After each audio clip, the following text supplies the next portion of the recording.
team, along with Sam Watson and his team, we're going to stand together and fight this disease.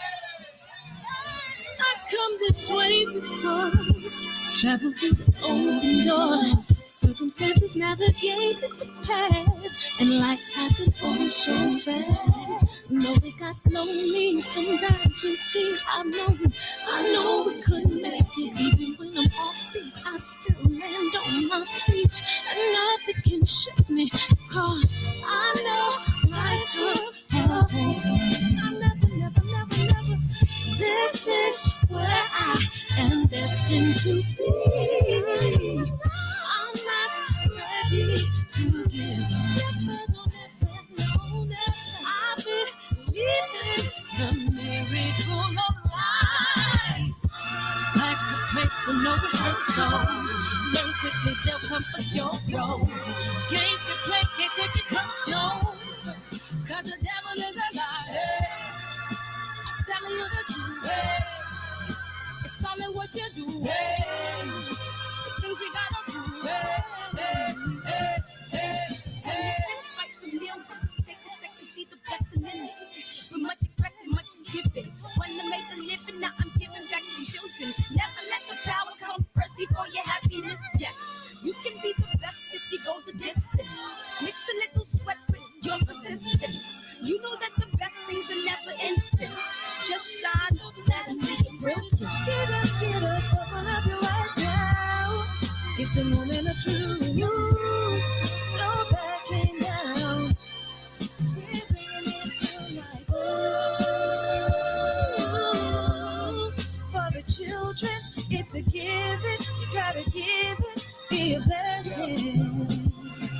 This my personal statement. Run the game like I'm aces. Learn and develop patience, determined to be the greatest. Yeah, bobbing and weaving, they changing up like the seasons. Indigenous to the grind, so I do it for all my people. Jabbing in competition, back up against the ropes. You fighting for recognition. I'm fighting just to promote equality where we lacking. Or cancer slowing our road. I'm confident we'll make it. We focus on common goals. Yeah. Give back, give love, give in some way.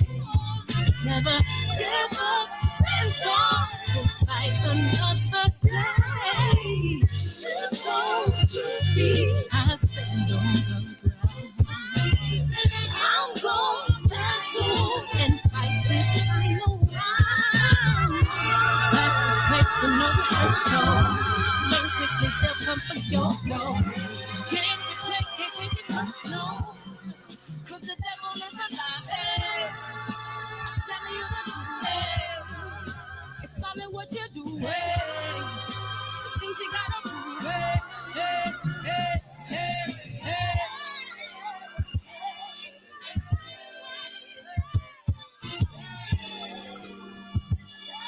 Ooh, I'm gonna. Hey, dun, dun. What up, Brent Jones? Hey, Eric Gomes, what it do?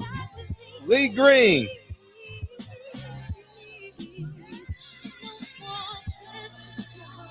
Birdman, Coach 67 Sports TV. JP, Eric JQ, Keno Cox. Dion Cole, man, what it do? What it do? KJ, man, Don Juan DeMarco, welcome back. We ain't seen you in a minute, big homie. Appreciate you, man. Appreciate you. Birdman, AJ, what it do? We gonna talk about that. Adolfo, what up, West Virginia? Dreezy KO, what it do? Jay Gibson, what it do? Birdman, Rob G Films, life's a play with no rehearsal. Cause the devil is a lie. Hey. AJ Sneed. Hey. Birdman Unique Don. Hey, Unique Don. Happy Valentine's Day, beautiful. Happy Valentine's Day. What up, TB? Nathan. What it do? Jerome King. We in the building. Man. Thank you. We gonna play this trailer. I come this way before. I travel through that open door. And it's trailer time. You know what I mean? I had a great table read today. I said Malcolm alleged that some of Elijah's women were underage secretaries, and can you expound on that? Yeah, well, I guess they were because they were there. I seen them. I seen them myself. It's all true. It's all true. Good evening, messenger.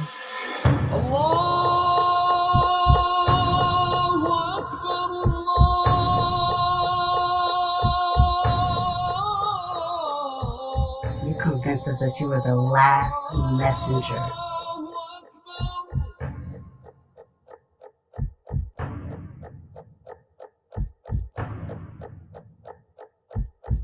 How many other bastard children do you have? Man, at least 15, maybe 20. Some people say 25. You know, at the end of the day, it was too many to count. They didn't have the totals, man. I appreciate you guys coming into the shop tonight.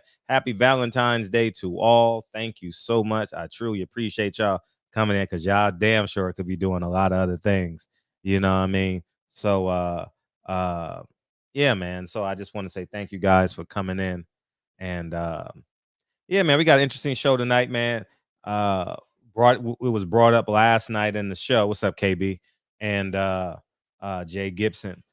And as it pertains to Deontay Wilder retiring, I'm very interested in what y'all think. Happy Valentine's Day, Drake. And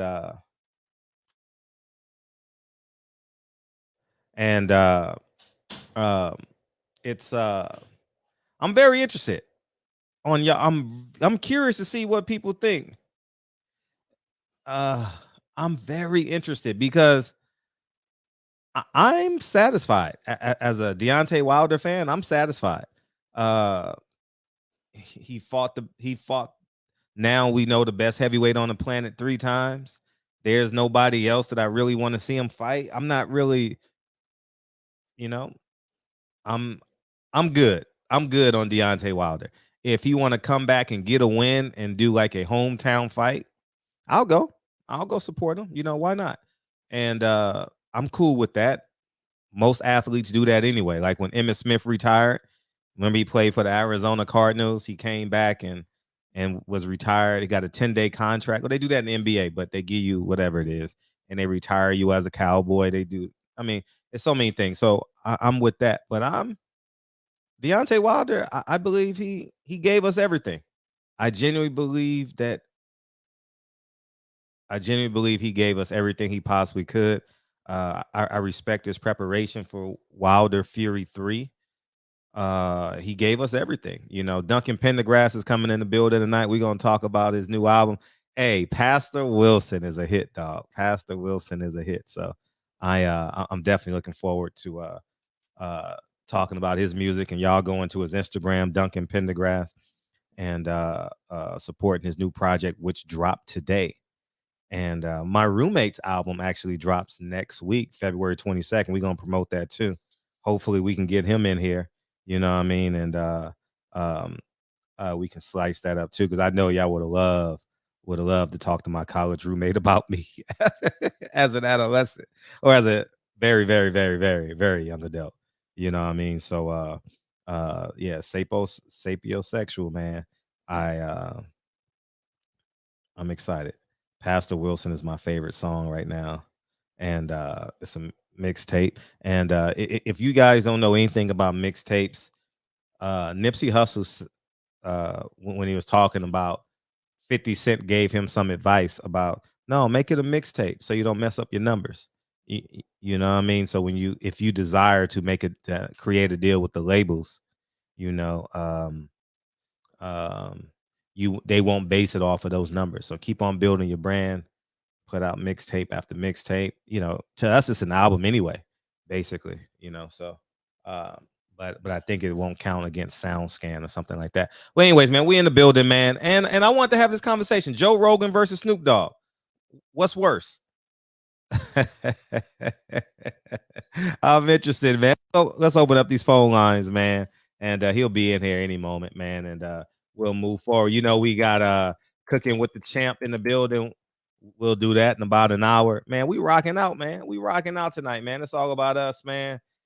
It's all about love tonight. We gonna love each other tonight. You know what I'm saying? We go. Oh man, what up, man? What up? What up? What up? How you doing, Fred? Hey, man, life is beautiful, man. What you got? Not much, man. I think what's worse between Snoop Dogg and Joe Rogan, Mm-hmm. I would say Joe Rogan because he got the complexion for the protection. Mm-hmm. There's no way around it. Mm-hmm. If they want to shut Snoop Dogg down, he never would have been at the Super Bowl. Let's be honest. He got a checker pass. So do Dre. So do 50 Cent. Not Eminem, Mary. They all got a checker pass. But as long as you walk that thin line, they're not going to check you like they did Bill Cosby. And now, say Joe Rogan, you know what I'm saying? As long as his show making money, they're going to turn the blind cheek. That's all I got to say, Fred. You have a good show, man. I'm looking forward to your next project. Oh no! Oh, May 19th, dog. May 19th. Before I got to tell y'all about hang up so I can talk about my day. Appreciate you 313. So yeah, man, we had a table reading today, man, and my man, this is Johnny Gill's my on steroids. Speaking of steroids, what's up? My oh my. Ain't that a bitch? I know you use steroids. Cut it out. Oh, my shit's all natural, bro. My shit's all natural. Every time I dunked on a nigga, that's what I heard. My shit's all natural, bro. Every time I hit it into your bedroom window, 400 feet, that's the shit I heard. But my shit is always lovely, bro. Oh, 57 years old. You can't fake that. Steroids don't give you that at 57, bro. Okay. I'm with that. All right. So, man, as far as Wilder goes, I'm good on him too, like you said. What else can he do, right? Me? I mean, besides make more money, I don't think he can get any more high esteem for me personally. Uh-huh. I really don't. I think that he's been to the mountaintop. I may not get there when you get there. But yeah, he's been to the mountaintop. His dad was a preacher, so I guess that was. Now let's cook on the Super Bowl, man. Yes. Let me tell you, bro. I go all the way back with rap. The Curtis Blow. I want you to know these are the bread. Big it up. Oh. Break it up. And then rap just took off. East Coast brought it out. West Coast picked up on it. I took it all the way through the 80s. And I'm going to tell you, there's something about 90s rap and hip hop. That's when it came into its own. There was no other time in the history of hip hop that was bigger than the 90s. So you had two of the icons, man. You had Snoop and Dr. Dre. Mm-hmm. I mean, there was nothing better, man. Right. Everybody was banging that. Every race throughout the whole world. So you have to put yourself in that position and perspective in order to understand what these guys mean to the game, right? Right. So when you see Snoop Crip walking, that's part of who he is. So I don't look at it as a knock on our culture. I look at it as more of a representation of our culture because at the time a representation. Okay, well, I don't. Representation of our culture because let me explain to you. I don't because want that put hip hop on the map. That's why you see all these white boys, man, in Laguna Beach and all over New York City and the Hamptons, you know, dressing like us, talking like us, listening to our music. You understand? It's because of those guys and what they did in the 90s. So, everybody in the world was listening to hip hop, not just the United States. I'm talking about the world, Japan, Europe, Australia, Asia. You understand what I'm saying? Yeah. They put hip hop on the map. Those rappers in the 90s, man. Okay, your E40s, your Snoops, your Dre's. Okay, these guys put it on the map, so they earned their stripes. So now, when you see Snoop Crip walking, hey, that's part of who he is now. It's not an act. It's not from a song. That's just part of who he is. The man that put this shit out there, bro. And we need to own that as black people. Because you know why? You know why our shit's powerful, Fred? You want me to tell you why? Because everybody wants to be like us. Everybody. They want to dress like us. They want to dance like us. They want to use our slang. Have you noticed that? Yeah, I just all over the world. So why can't we own it? What are your thoughts? One, we don't own it. Two, I think anything that tears down is not culture. I think it's Satan, because then you want to, if you want to go that deep, then we could talk about Bill Cosby and his Quaaludes. That's culture. I'm glad you brought up Bill Cosby. Everybody did it. Okay. Yes. Look, Fred, I'm so glad you brought him up. And this comes from me to you. You're my homie, bro. But listen. Okay. Remember when Bill Cosby, before he fell, right? He was talking about his own race really bad. How the black guys wore their pants down, how ignorant they were, and all this stuff. This is a guy who had given millions to the black community, but all of a sudden he starts stabbing us in the back. But then when they opened his back door and they ushered him up to the scaffold to be hanged, all the black people went up on the scaffold to watch. Instead of help him, they went up there to watch. Because they said, yeah, motherfucker, now you about to drink your own Kool-Aid. You talking all this shit about your own people. Now we are getting the rope ready for your ass, and we're not going to help you. You understand what I'm saying? Be careful, Fred, how you approach us, man, your people, because you never know when you might need us. You understand? I understand that, and I think that I think Bill Cosby was so rogue, he caught his audience off guard. Bill Cosby spoke in metaphors for 60 years, and then all of a sudden he says, "Pull your pants up." Whatever he said. I totally forget. I got to go back and I got to go back and listen to it, but I remember it about 15 years ago. I just think that gangs are not our culture. Gangs is Satan. Gangs are the devil. Is it a byproduct of poverty? Yes. And so was I. And so were you. Whether I don't know if you were poverty, or your auntie, or your mother was, or your grandmother was, but at some level we were impoverished, especially living in this country. Whether we were rich at the top, poor, and come back down. So I don't give an excuse to a 50-year-old man. I would pardon a 23, 24, maybe even 30-year-old man. But a 50-year-old man who has gray in his beard like me, and he moves a little slower, things are not as important as it once were. I at my age, legacy is more important. Creating a safe haven so I can die literally in peace and not be in fear, like I haven't set the table for my kids. I think Snoop is doing all of us a disservice, because the same white people that you speak of that want to be like us will be calling us nigga in a circle of influences. And then you will get the Joe Rogan. And then you'll get fine. But that's fine. Here's the psychology of them. If you hate us so much, why do you really hate us? Let's get to the root of why you hate us, because you want to be us. Why do you get a tan? You don't get a tan because you want to be white. You get a tan because you want to be black. Let's just be real, bro. Let's just call this shit like it is. Now, last thing I want to leave you with, me and you both been to college, right? I was a national honor student. I was a scholar. You were everything. God damn. Listen. We both went to college. Now, if me and you talk to two black professors, one political science, one Afro-ethnic studies, they would explain to you and break it down to you. These PhDs will break down to you why Snoop is part of culture and why he matters. You understand? And you talk to those guys. You know what's coming, right? You know what they would say. That's how I'm framing it for you. I live it every day. I live culture every day, and I have no desire for my kids to be a part of that culture. I don't desire that at all. I understand. But Fred, listen, don't be that Bill Cosby, bro, okay? No, you my dog. I care about you. Don't be that man on the soapbox and the high horse. Don't be him.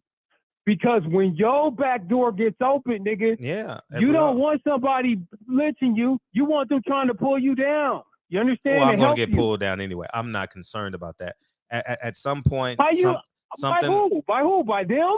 I don't care. Call you nigga? I'm so independent. Like I don't even like it. Wouldn't even sway me either way in terms of my standing. In terms of my emotional capital, of course, it would bother me. But in terms of my standing in life, it wouldn't impact me. I mean, maybe 5%. But just food for thought, Mm-hmm. brother, because you my homie. I'm just saying, think about what you're saying in that context. Right. You know, because we contributed a lot to this country, bro. We built this fucking country.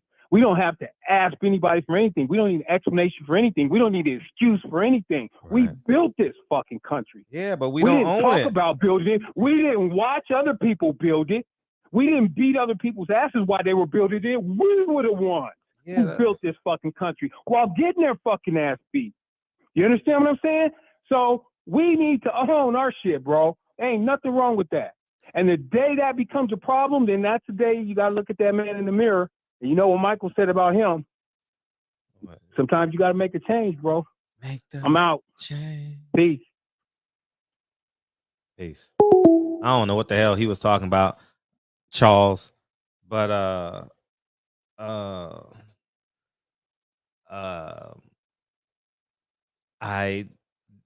don't understand it. I don't think gangs is our culture. I think gang is a byproduct of Satan.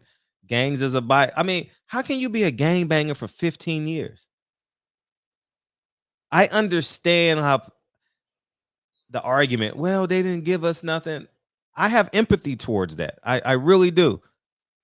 But if we're taking off all the fat and we're having a conversation about gang culture, I think it's retarded. I go around looking for people that look like me to rob, steal, and kill. I think that's dumb. I've never seen a gang shooting on Rodale Drive. Never in my life. Ever. What's up, 682? Hey, Brent, what's going on? Hey, how you doing? Take my call. Oh, what do you think about Devin fighting Frank Martin? Is it too dangerous of a fight for him? Because that's the only person that it seemed like willing to fight him. I like that fight, and I like both fighters' skill set. I think that's a tremendous fight, but if you fight Frank Martin, you would want to persuade Gary Russell. You know, he's a little bit older. I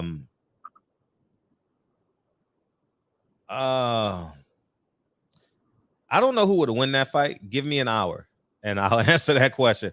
I don't have a knee-jerk reaction. Do Frank Martin have the experience? He has the athleticism. Wow.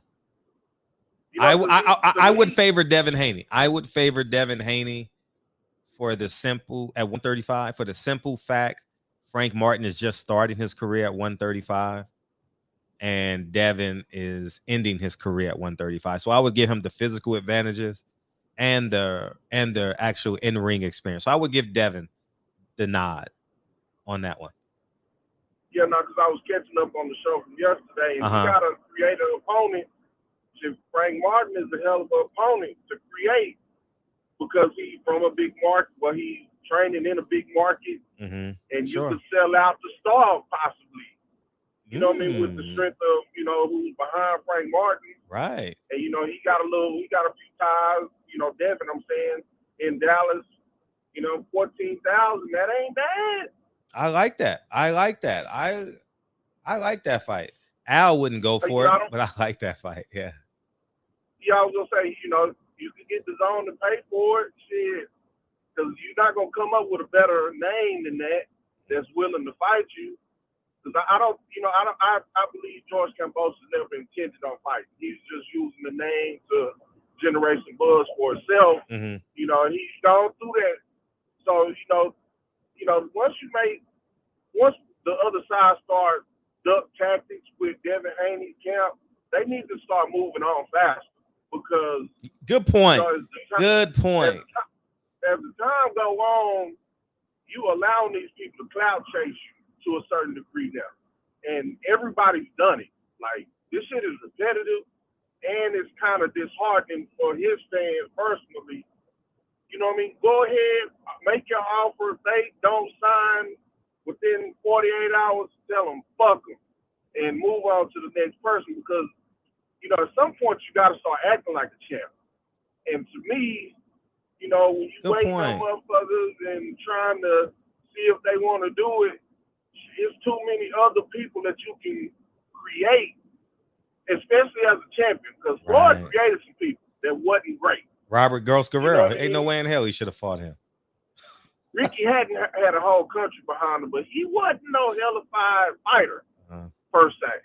I You know know, I nothing think about Frank that man. Martin is a good fighter. Uh-huh. He don't have a hellified name, but you need somebody to push you to that next level and shit.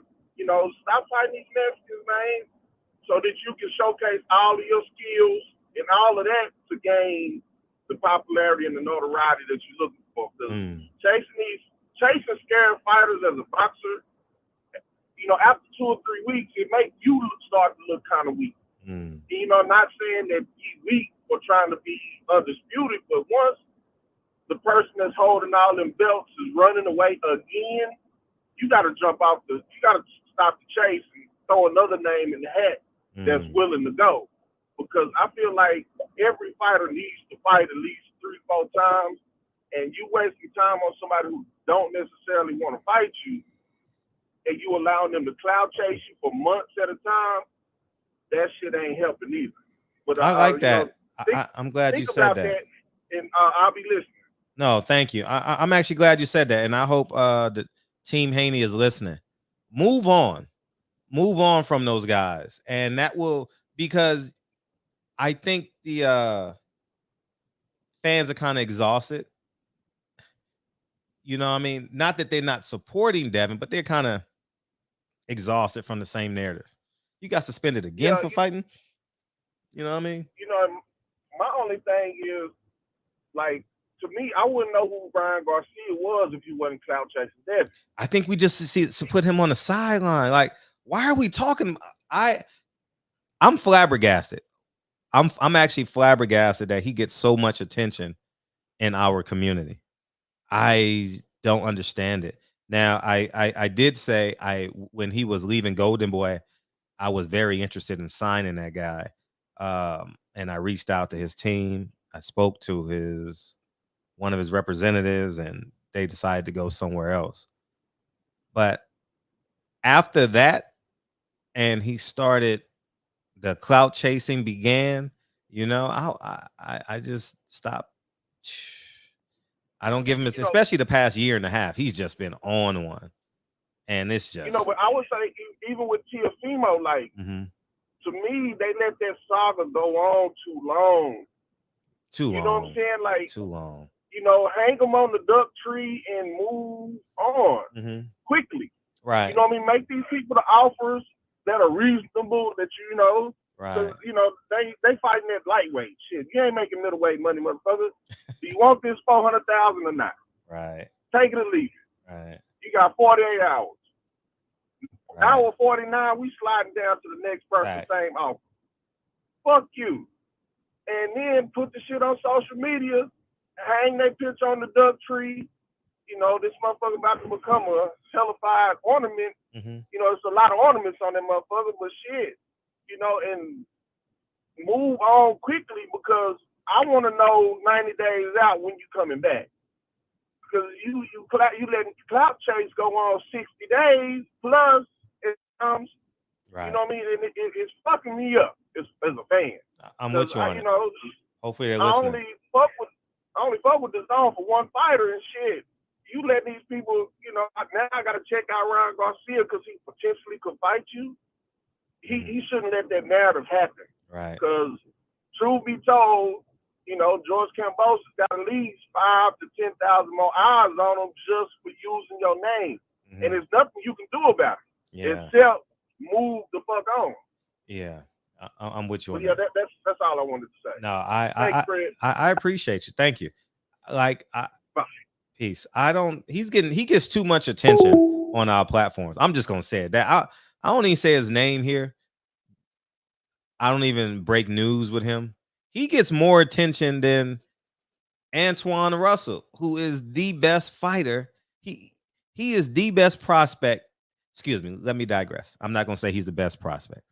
He has the best prospect performance of 2021 that I saw so far. I mean, 2021 is over, But the way he dismantled that Santiago guy, that Broner barely beat,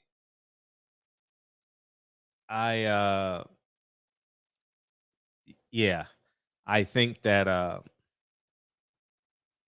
he gets more attention than that man. I I don't bring him up. He's always part B of the story. He's never part A of my story. But he is like a top 5 name in the black community in terms of boxing. And I'll be like, why? Why? I mean, he doesn't fight. He talks. He wants to be a celebrity. And that's just what I feel about him.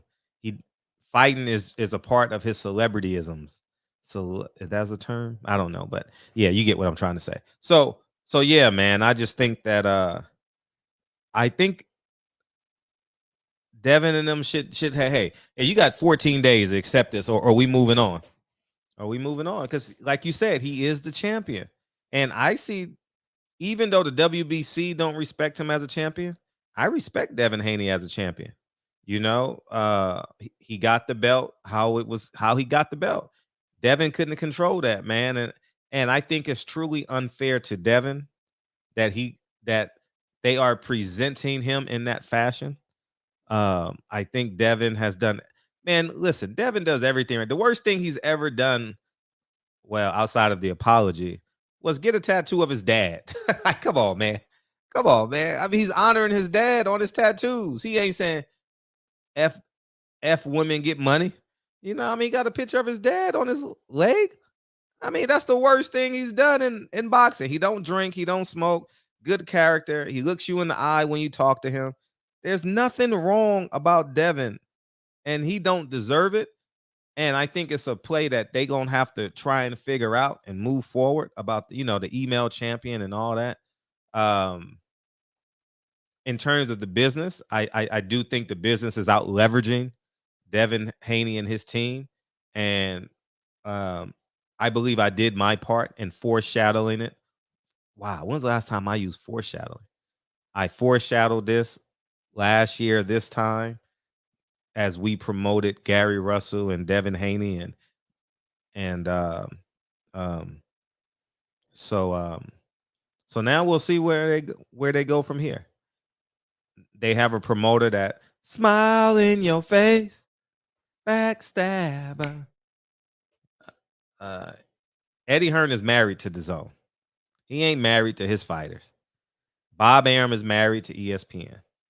Al Heyman is married to now Showtime. All right, you know what I'm saying? So at the end of the day, that's what it is. And we just waiting for that device to connect. And we got Gangsta Nerd coming on in. And your device is not connected, but I see you.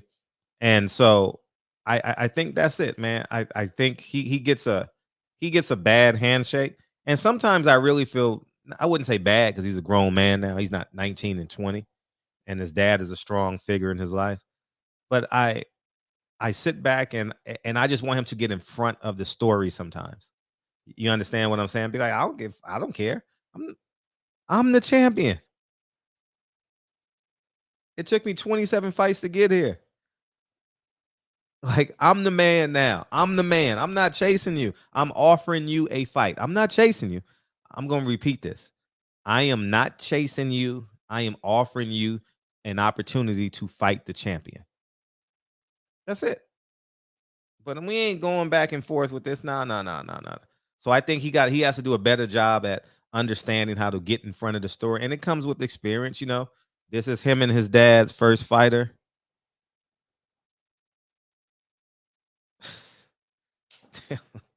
Man, I just be getting some worse news after worse news.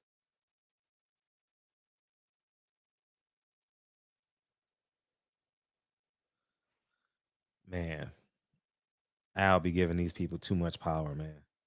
You know what I mean? Be giving these guys too much power, man. We got 250 people in here, man. Smash the like button. I know we on 2 channels. But anyways, man, I just, Devin's gonna come out on top of all this, but he may not come out with the standing. It may take a little bit longer, but it'll work out for that kid, man. I genuinely root for him. I just wish they would have listened to me. You know what I mean? I really wish they would have listened to me and be like, Fred might be right. Another, yeah, so there you have it, man. It's Devin's gonna be pushed to the side, and he's gonna have to find an exit plan. And hopefully the exit plan gets him a Gary Russell before he forces Gary Russell to go up to 135 and fight that Villanueva kid. You know what I mean? Gary Russell can beat him, but Gary Russell don't deserve that, man. He don't deserve to be a prospect's opportunity. Gary Russell deserved to be fighting champions right now. And if Al Heyman gives Leo Santa Cruz, Mark Makisaki, whatever his name is, and or there's another champion or something like that, I think we should throw Al Heyman off the bridge. Because oh man, it just makes no sense. I mean, Bob Arum protected Oscar Valdez, but he did it till he couldn't do it no more. So anyhow, I digress. And did you guys hear the news on the Boxing Voice about David Benavidez will not? Sampson said, I be forgetting to call that man. Man, hey, when you got to be somewhere at 2:30, you be trying to squeeze everything in, because I got to be at Lincoln School at 2:30 to pick them up. So like, it seems like a lot of time when you got from 8 to like 1:45, but it goes by so fast, so. And I have his card right here. I have it right here, Samson Boxing, but I always forget to call him. I haven't called him in a year. And we agreed to do the interview, and I just ain't followed up. So and I've told Bob I would call him back. I ain't called him back in 3 weeks. So I'll get on it. It's because of the film. It's because of the project. And so that's keeping me like focused. So it's coming along great, man. It's coming along great. So so now we got Andrade, Gary Russell, and Devin Haney, and Snoop Dogg, and Joe Rogan. It's funny that and as it pertains to Joe Rogan, it's more polar. It's more acceptable for Snoop to be Snoop than for Joe Rogan to be Joe Rogan, because Joe Rogan, I use the term loosely because I don't want no pushback on it. He doesn't impact us directly. Snoop Dogg is far more polarizing and impacts us more with a higher concentration levels. There we go. Snoop Dogg has a higher concentration level in our culture than Joe Rogan. I don't even watch Joe Rogan. I watch him in sound bites. I've never sat down and watched a full Joe Rogan interview. I always fall asleep. I tried with Jay Prince when he was on there, but I fell asleep. And I watched Deontay Wilder, but I fell asleep. I didn't finish it. So, and those are the two that I think that I watched, but I haven't listened to them at all. But I watched it like sometimes the 2 or 3 minute clips, you know what I mean? And that's what we do. Duncan is in the building, man. What's up, man? Can you hear me?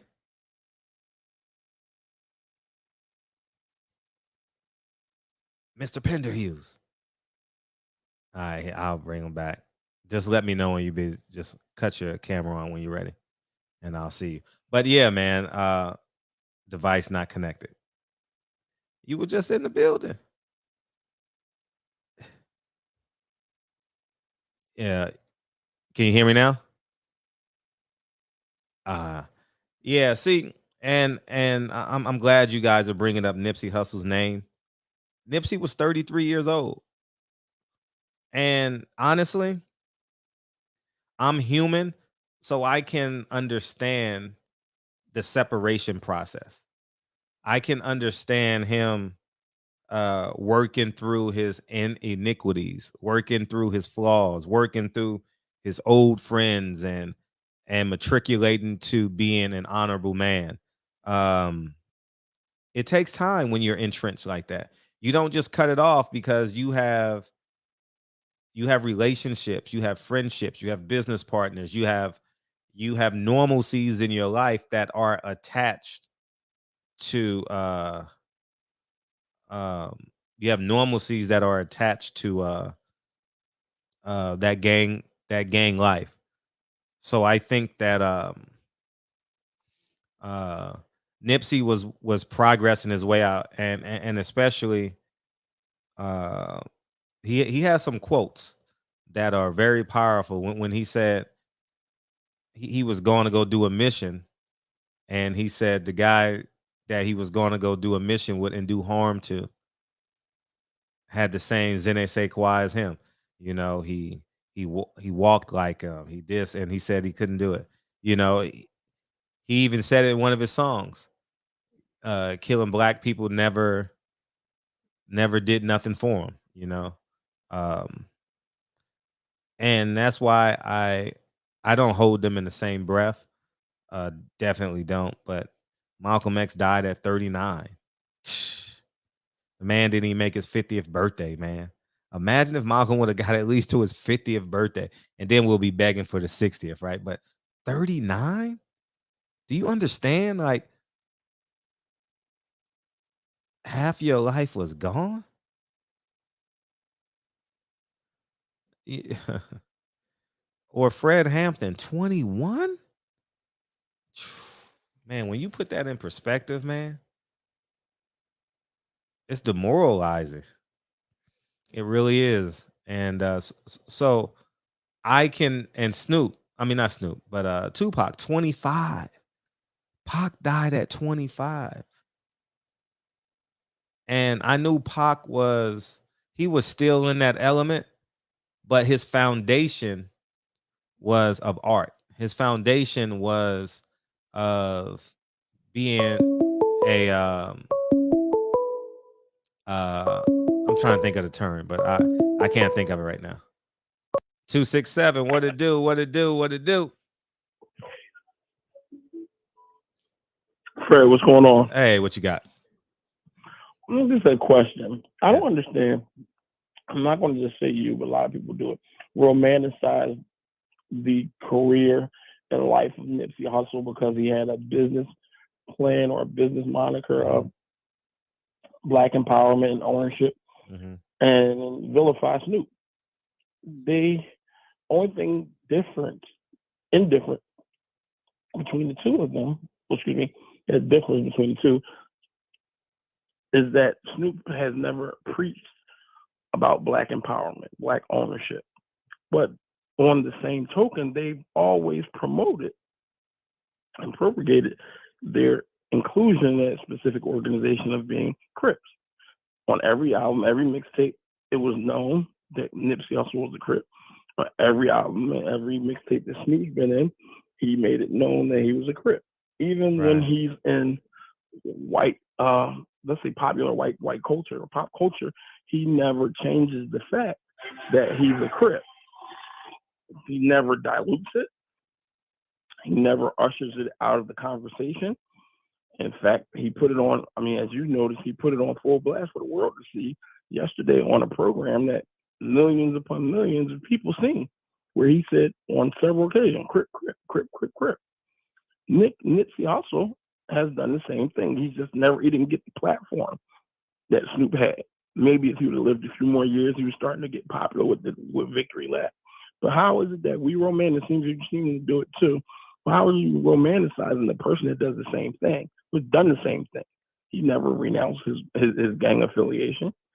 He never said anything that spoke out about people or kids not joining gangs. He never renounced any specific people in his gang or outside of the gang. He made sure that you knew on every occasion, every time, the 1 or 2 times that he was on the national stage, that he was a Crip. So how is it that we feel that we can romanticize him because he passed away at an early age? What is it that he's done? And maybe I can't speak to this because I'm not from LA or haven't lived in LA over a certain amount of time. But what has he done that we romanticize him and seem to forget that he was a part of the same culture that we vilify Snoop for. Mm-hmm. I'm not going. I'm not even going to attempt to change your mind on that because no, I'm not. I'm telling you. Could you provide some instance where he at any point? No, because I respect your opinion on that, and two, for me personally, I think Snoop and Nipsey are in two different lanes. I think Snoop is like I said, a 50-year-old man. Yeah. Nipsey was 33. Snoop was on trial for murder. And and before I continue, I'm not even putting myself in position to change your mind on Nipsey Hussle because you have every right to say, well, I mean, fuck it. I mean, he said he was this, he was that, and I'm going to say you're right. I just believe that Nipsey was different. Maris, how you say it? Maris, how you pronounce Aramis was different. You know, Calvin Broadus, Snoop Dogg is bigger than Calvin Broadus.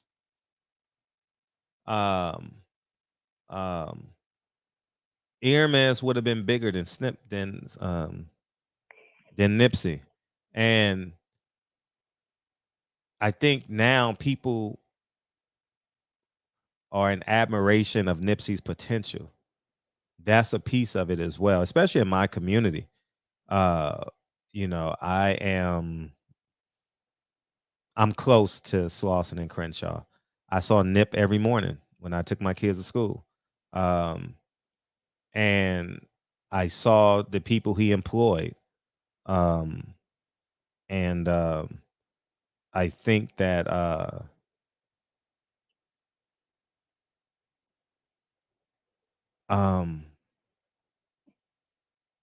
I think Nipsey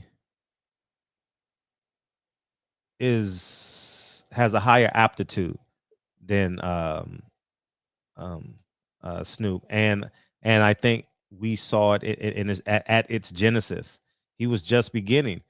He relished the fact that he was going to be a pillar in the community in which I actually live in. Like I play, I live, and I work in the same community as Nipsey once lived, and I admire that about him. I know his relationships and his friendships, probably some of them wasn't the best. But like I said, I thought he was just awfully young. I genuinely thought he was awfully young. Like Malcolm X is the same way. You know, Malcolm X was only clean for 12 years of his life. But in the purpose of being clean for 12 years of his life, look what he did. Because what it sounds like you're saying, Fred, is if Nipsey Hussle had a chance to be 50 years old, he would be something greater. Oh, by far.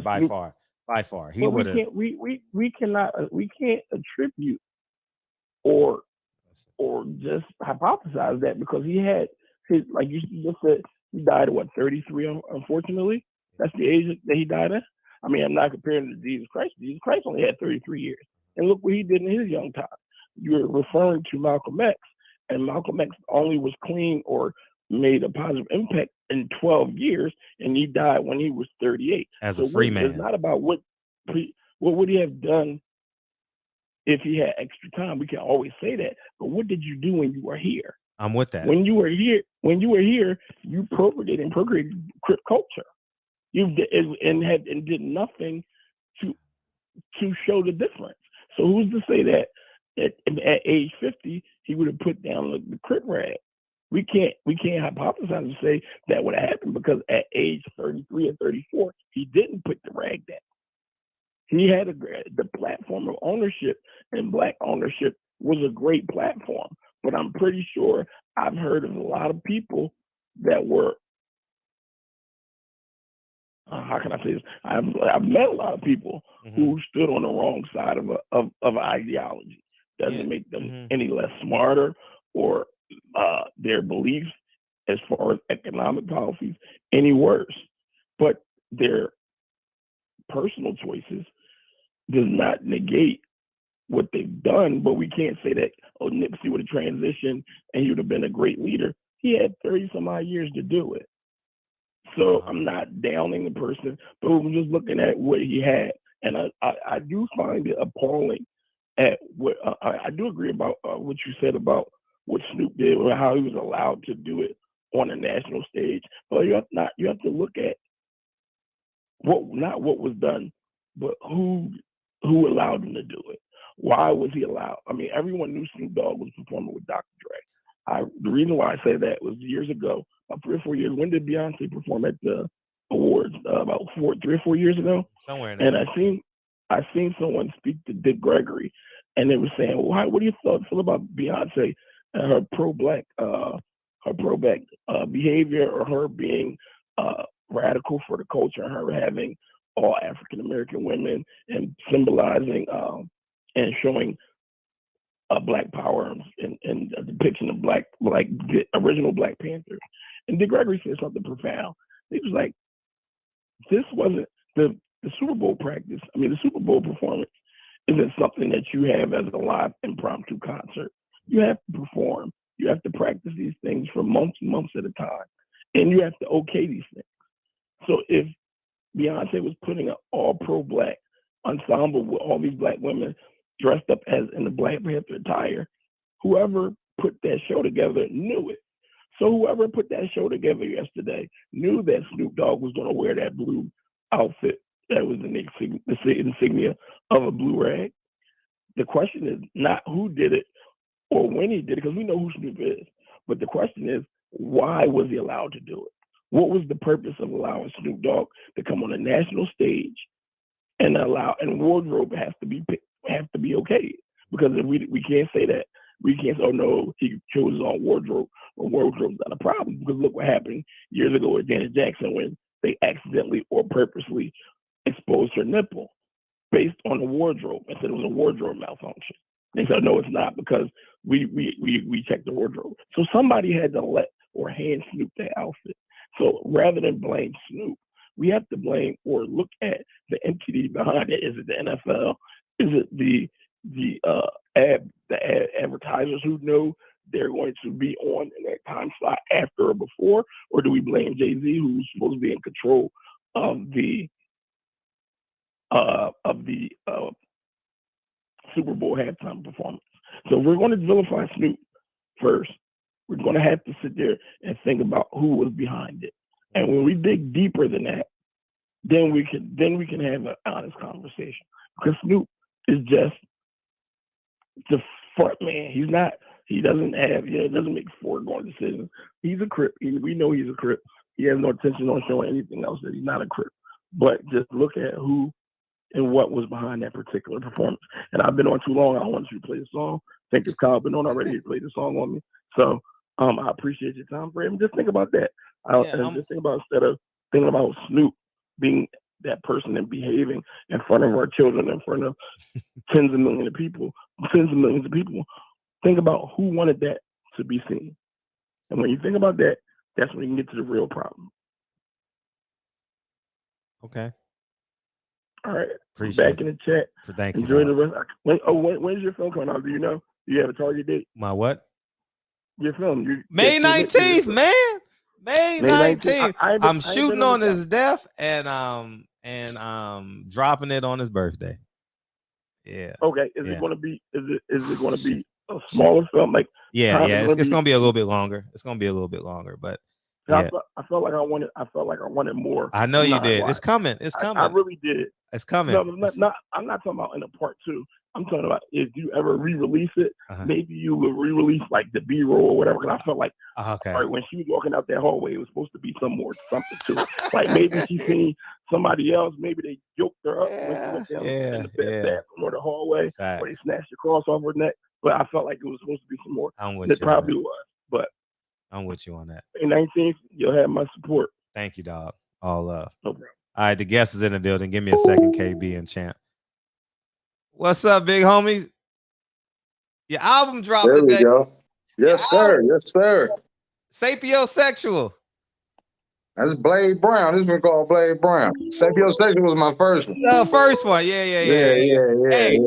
Hey, by the way, Pastor Brown is a Are you talking about Pastor Wilson? Pastor Wilson. Yeah.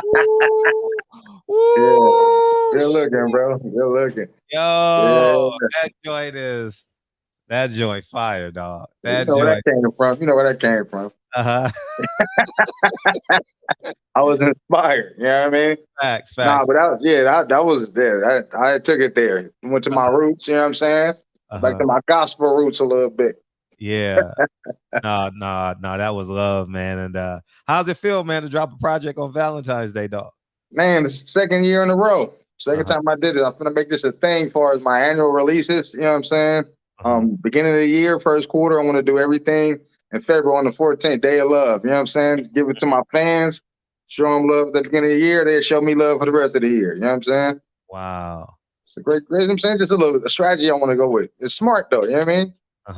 Yeah, that day, that's a holiday where everybody's really sitting down. You know what I'm saying? You really ain't got too many plans. If you got a girl, you ain't really doing nothing.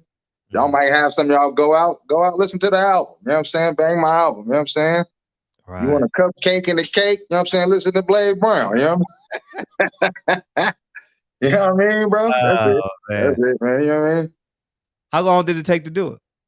Ooh, I've been doing this album for like a year, and I'm gonna say I started it like 6 months after I finished Sapiosexual, and I've been working because I had a lot of features on it at first, and then the songs that I wanted to put on there didn't have the features on it, so I'm like, all right, I got to make a whole nother project. So another project, it was in the works while I was doing that. You know what I'm saying? So it took about about 8 months. You know what I'm saying? Just getting, you know what I'm saying, songs. It's a real weird project that. It's a weird, not weird project, but it's a weird, how can I put this? It's like a weird process. That's what I'm saying. When you're doing music, it takes a lot out of you, bro. It takes a lot out of you. You're creating from nothing. You know what I'm saying? Right. I sit on my computer. It's a blank slate, just a clean page, what you want to do. You know what I'm saying? So it takes a lot of creativity and thinking, man, brain power. And that can wear on you after a while. You know what I'm saying? Plus working for other people, helping them, trying to make projects and being creative for them. So I had to take a break. Like, let me take a break. That's why I took so long. I took a break, basically. You know what I'm saying? Like, all right, let me get my bearings about me and get back on, I'm saying, the project. So I knew that this was going to be the day, even though I was supposed to drop it in January. I'm like, all right, let me just make it February again, because I'm saying that's what they used to. And the response has been awesome. Oh yeah, people are loving it. People are loving it. It's not out on Apple Music yet, and all the streaming sites. I want to give this to the fans first. You know what I mean? Let them get a taste of it. They can have it. You know what I'm saying? Because I made it for them. I made it for the people who like my music. You know what I'm saying? Apple iTunes, that's for whoever just throwing you on playlists. Spotify playlists are cool. But when your fans are really reacting to it and they loving it, that's what I'm doing music for. I love people inboxing like, man, I've been listening to this since yesterday. This my one song. And they doing videos to it. You know what I'm saying? This is just special, bro. It's just special. You know what I'm saying? So getting that reaction is always a good thing, because I don't want the other reaction, you know what I mean, which is nothing. I need to get nothing. You know what I'm saying? You don't get nothing. I'd rather somebody tell me they don't like it or they do like it. I don't want to hear nothing. Nothing is definitely not what you want to hear. You know what I mean? Right. And as I was listening, the spectrum of like Roger Troutman, the Kanye, and is West that Coast. Say it again? That's a West Coast sound. That's we a gumbo when it comes to that. You know what I mean? Yeah. I got a lot of influences, bro. I got a lot of influence from Dilla to DJ Quick. Dog. I'm gonna tell you what happened. I was at Inglewood Taste of Soul. Okay, you were there? I was there. Yeah, I saw Otto. And I was like, greatest podcast in the land, dog. The greatest podcast. He was like, man. I said, I'm not. I said, I'm not making it up. Y'all motherfucking podcast. Yeah. I know you're gonna keep it real. That podcast is, man, I just love when men can be men, man. Like, you know what I mean? It's a safe place. It's a safe place, and I freaking love it, man. Yeah, Oh, bro. but I forgot.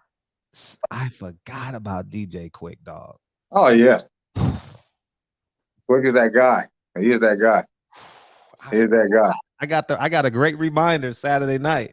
Yeah, he was there. Now he was there, but the DJ was just right. Oh, he was all West Coast. pumping. Yeah. I was like, quick. I said, wow. Yeah. Back to back hits, baby. Yeah, Man. I don't know. It's something with Compton, man. Compton, we just, you know what I mean? Yeah. The music we create is just, I don't know, some kind of synergy there that we just tap into. You know what I'm saying? I don't know if we're close to some kind of source, but man, it's moving. You know what I'm saying? The whole West Coast right now, really, you know what I'm saying? All the music on the West Coast, all the artists out here really just pushing the envelope, making different type of tracks, because everybody making the same thing. That's what I didn't want to do. I didn't want my first album to sound like this one. Right. I don't want to say Biosexual, and this would be like, okay, well, he did for this. I know what this is going to be. This is a whole nother type of sound you're getting on this second album. You know what I'm saying? And that's come from knowing music and not knowing how to make music move. You know what I'm saying? A lot of people don't know how to do that. You know what I mean? They just make beats. I actually produce. You know what I'm saying? I'm going to play over something. I might get a bass line, a bass, and get a bass line going. You never know. You know what I mean? Most people not doing that. They just, you know what I'm saying? Everything is taking samples, which I ain't got no problem with. Do what you do. But just we a little more organic on my side. You know what I mean? What current influences you got right now? Man, I'm loving everything that's like, I listen to everything, bro. So it is nothing that, you know what I'm saying, even the young cats, like who I'm on right now that's young, that's a young cat right now. Who are you listening to? It's a gang of artists. I can say the Baby, who is that? Who else? It's a gang of artists. You know I mean, they got like 9 babies. So yeah, all the babies. All the babies. I fuck with all the babies. The little baby, the baby, the other little baby, whoever that is. Oh man. Yeah, bro. So it's a gang of artists. You know what I'm saying? I just can't off the top right now. I'm drawing a blank, but everybody, bro, everybody that's putting on, I'm really listening to. You know what I'm saying? But I'm Sir. That's what I'm saying. I'm really about our code. So it's Sir, you know what I'm saying? D Smoke. You know what I mean? We got and I still Anderson .Paak, Breezy, you know what I'm saying? You already know K-Dot, Kendrick, you know what I'm saying? We got a whole plethora of music, you know what I'm saying? From the Roddy Ricch, we can go to Roddy Ricch if you want to hear some younger sound, you know what I mean? Like we got it everything. So I'm just really focused on our coast and trying to bring it back. You see Snoop trying to do the Death Row thing, you know what I'm saying? I guess he got the name. Yeah. I just like, I know people don't, you know what I'm saying? It ain't the catalogs that's coming with it, but it's you know what I'm saying? I don't like, because I hate symbolism. But I'd rather him have it, the name, than the white lady from Mattel, whoever was owning it. You know what I'm saying? Yeah, I'd rather Snoop was the artist on there, you know what I'm saying? It's only right. And we've never really seen that before. Yeah. An artist that's on a label get to come back and, you know what I'm saying, take the name and move it forward. That's dope. You know what I'm saying? We should salute that. But yes, Jarvis wants to know, do you know Jado? Jado. Nah, probably. I'm horrible with names. Okay. I'm good with faces though. If I've seen him, I probably know him. I did you go to D Smoke's concert out here? Did you make it? No, I didn't get to make it. Yeah, he put on a hell of a show, man. It was rocking all the time. He's a dope performer, bro. Dope performer. And you know what I'm saying? Have y'all thought about combining music with comedy? Yeah, that's what Craig does. Craig does that. No, I know that, but y'all do it as a show. Yeah, we were supposed to. That's what we was thinking about with the Seattle show. We was thinking about, since I had my album coming out, he was like, well, you want to perform some of the album? But like, I know this is a new album for me, and I don't know all the songs like that. That's in a week. So I had to be, you know what I'm saying? Yeah. Beyonce out there, you know what I'm saying? Two-stepping and trying to get my choreography right. But you know what I mean? So I'm like, nah, I wouldn't be right. But we definitely, when we do shows, we're going to try to implement the hip hop part of it. You know what I'm saying? Because it's seamless the way we do it. You know what I'm saying? We can just easily break in the song. See how we do on the show. You know what I'm saying? So yeah, that'd be easy to do. And you mentioned Anderson .Paak. Sheesh. Yes, Lord. Yeah. Young Breezy Lovejoy. I remember he was Breezy. He wasn't Anderson. He was Breezy Lovejoy back in the Lemerick Park days. You know what I'm saying? Come a long way, bro. Come a long way. Him, my guy, I got to shout out Thundercat. Always Thundercat. Yeah, for sure. That's my boy. Legend, yeah. Yeah, that's my boy. I remember it.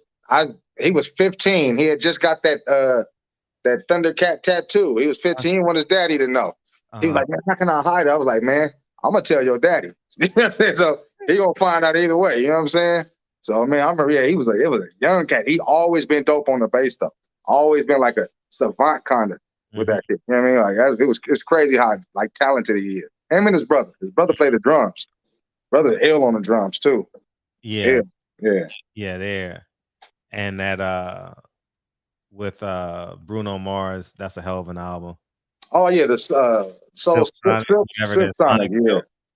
But we need that frequency though. We need that frequency, Fred. We need that. You know what I'm saying? We need that. Need that balance. You know what I mean? It can't just be boom, boom, boom. You know what I mean? Sometimes you gotta you gotta flow through that thing, brother. Facts. And I'm putting his Instagram in there. So go to his profile and click the link, and there you go. It's all there for you, man. Right in the bio. Y'all can go grab that, man. That's what it is. Go ahead, bro. And he's a part of Craig Facts podcast. If y'all haven't seen Craig Facts, 4 o'clock, 4:30, 4:45, somewhere in there, Pacific Standard Time on YouTube. I swear before, man. I ain't even lying to you, man. I put last year during COVID, I put the NBA Finals on mute and I listened to y'all and I watched Giannis get a triple-double. I ain't lying. Like, y'all be having me rolling. Like, bro. Y'all so good. I'll be like, man, why y'all gotta go to commercial now? I don't want to see that shit, man. I don't want to see 15 minutes of commercials, dog. It don't take me 15 minutes to go to the bathroom. Hey, we be needing that break though. I know. You've been there. You said it's strenuous when that 15 come. You're like, oh, we can stand up and walk up. Yeah. Man, I need some air, bro. Yeah, man. Yeah, man. It is by far the best show on YouTube, man. It's not. Brother, I appreciate it. I appreciate it, man. Man, and I love how everybody's comfortable in their roles and their skin in themselves. You know what I mean? Oh man, we've been doing this shit for years. It's been years. You know what I'm saying? Just sitting there and just taking the cruelest jokes you've ever heard. You know what I'm saying? Like, I remember when I first started it, the homies and my boys never didn't understand it. They're like, you know what I'm saying? What are these niggas? You just gonna let them talk about you like that? I'm like, bro, it's a show, just what we do. We sit to shit on each other. Them saying they cool, they my brothers, don't worry about it. They like, nah, I don't like all that. I'm like, dog, you gotta chill. You have to chill. It's comedy, bro. It's comedy. You know what I'm saying? You know, niggas will get you. One day, it might not be your day that day. I might be in there slacking and I'm getting hit from every angle. You know what I'm saying? You gotta take it, bro. So you gotta take it. Facts. All right, y'all get on somebody else real quick. But what about this nigga shit? I mean, right. That's how you got to do it. It doesn't. So we just try to incorporate that, get y'all some comedy, real talk in the podcast, mix it up. You know, Dewan does what he do. You know what I'm saying? Craig got the information and the jokes. You know what I'm saying too. So it's just a great. It's just a great. You know what I'm saying, combo of what we do, bro. I mean, it ain't nothing like it on the internet right now. And y'all formatted now. Everyone got their news and stuff like that, or they topics they want to talk about. Yeah. Gotta have topics. You know what I'm saying? But I get it though. I get it. You know what I mean? And you never know where people gonna go on it. You know, one week it might be slanted one way, and then you got a difference of opinion. Always. You know what I mean? And everybody in there think they the king of LA. Well, some of y'all from Pasadena, but everybody in there think they the king of LA, man. I'll be like, no, I'm the king of LA. Like Dewan be owning LA. No, I'm like, no, Dewan, I'm the king of LA. Hey, you know, doing Dewan Westchester niggas. You know what I mean? He feel like, you know what I mean? He big LA in that thing. Like, you don't know, I know all the spots. What you talking about? He definitely know the food spots for sure. Definitely know. Nah, shout out to my nigga Dewan, man. Dewan B. My brother. Yeah, Dewad is great, man. And we talked about earlier to start Deontay Wilder retiring. What? No, like the idea of him retiring. Oh, okay. I thought he did. Okay. No. He said that he's going to go do some. He's going on a psychedelic vacation. And what? Yeah, man, I got to get the quote, man. So. Hey, someone put the quote in there. That's crazy. Yeah, he's going. Yeah, you know, so he gonna do that and go relax for a minute and see if he want to come back. I forget what it's called, but yeah. Oh, he's probably gonna do something like with some shrooms, probably do the DMT. Yeah, stuff like that. Yeah. Okay. Well, that's cool. You know what I mean? Like it does. Like I mean, those are like them psychedelics. That does heal your brain, but at the same time, I think a lot of the things he went through was psychological. I seen it in the second fight. Not the second, but the third fight. He was doing what he had to do as far as what they worked on in training camp, but he saw ghosts. You know what I'm saying? And reverted back to how he fought the demon the last time. You know what I'm saying? Instead of taking a technique and making it work, because that's what's not going to get you tired with that 6'9". And plus, you got how tall is Tyson? Was 7 foot something? 6'9", 6'10", and Wilder 6'7". Yeah, so he's like 6'10", like 3 something laying on you. And then everything you doing is just all arm. You know what I mean? It's not because we've seen him. We talked about it before. We've seen him box very well against a lot of people. What's the guy name with the look like Dwelle with the dreads? What's his name? He did the Sub-Zero punch on him, and he slid him, and he came. What's his name? In like 20 seconds. Bermain Stavern. There you go. He boxed him the first fight, all 12 rounds. You know what I'm saying? Took punishment in that fight. We didn't think he was, you know what I'm saying, could do it. King Kong, same thing. But you know what I mean, just you drink too much of your Kool-Aid, you know what I'm saying? You start believing in that right hand too much, you know what I mean? You start like this the equal, and I believe in it. I believed in it like he believed in it. But you know what I'm saying? Like, I'm not the nigga in there getting punched. So Facts. It's easy to be like, nah, nigga, throw the jab and lean. You know what I mean? I get it. But nah, it ain't that, bro. So I hope he does get back, because you know what I'm saying, we need the Bronze Bomber backside. I need him to come knock out Andy Ruiz. I think that's the biggest fight. You want that? Yeah, I think that's the biggest fight he can make right now. I don't want him to fight what's the guy who came up from lightweight, the cruiser, what was his name? The German. He just beat Anthony Joshua. Usyk. Yeah, I don't want him to fight him. Don't fight him. You ain't ready for that. You got to get your mind a little bit. You know what I'm saying? So you think he gonna wash Joshua in the second fight? Yeah. Oh, yeah, of course. I don't think Joshua type of person. I think if he starts seeing demons too, because this is the second time that happened to him, and every time he got an excuse of why he lost. It's never just like, oh, he was just a better person, and I'm gonna come back and I'm gonna, you know what I'm saying? That's the type of person I think that can come in and win in rematches. With Andy Ruiz, they played Andy Ruiz. That's his name, right? Ruiz? Andy Ruiz, yes. Yeah, they played him. They was like, all right, we're going to have it here. And he started eating the corn asada, you know what I'm saying? Having the Modelo's. He was doing the most, you know what I'm saying? You see he had the little chain on? You think he had a chain? Where you get a chain from? So, you know what I mean? So you already knew he was drinking the Kool-Aid. They're like, oh, we finna fight in Dubai. And oh, that was the last place he needed to be. So they knew what they was doing. But see, now he got somebody I got your number. What you gonna do? I don't think he's gonna be able to walk through that. He should fight Deontay Wilder before he fight him. That should be like his comeback fight. I don't think he can't. That dude is too crafty for Joshua. And he don't do good against shorter fighters. I don't know why. Right. I think Usyk is gonna win that fight. I really, really do. Oh yeah, he's too nice. Yeah, we got some demons, and then we're gonna get to. So we got this segment. We got cooking with the champ. Oh man, I don't know what he got popping tonight, but feel free to clown him if you like. But before we do that, we got KB coming in the building, man. What's up, KB? I'm good. What's up, y'all? Hey. Good, man. Man, I'm good. I just wanted to. What the hell are you doing? What the hell? Hold up, man. You back on Valentine's Day in the barbershop, nigga. Oh, no. Motherfucker, man. No, nigga. No. Well, hey, send her. I'm gonna text you my address, man. Send her over here, man. You don't know what to do with it, but what's up? Man. Was I breathing hard though? For real? That nigga was panting when he got on.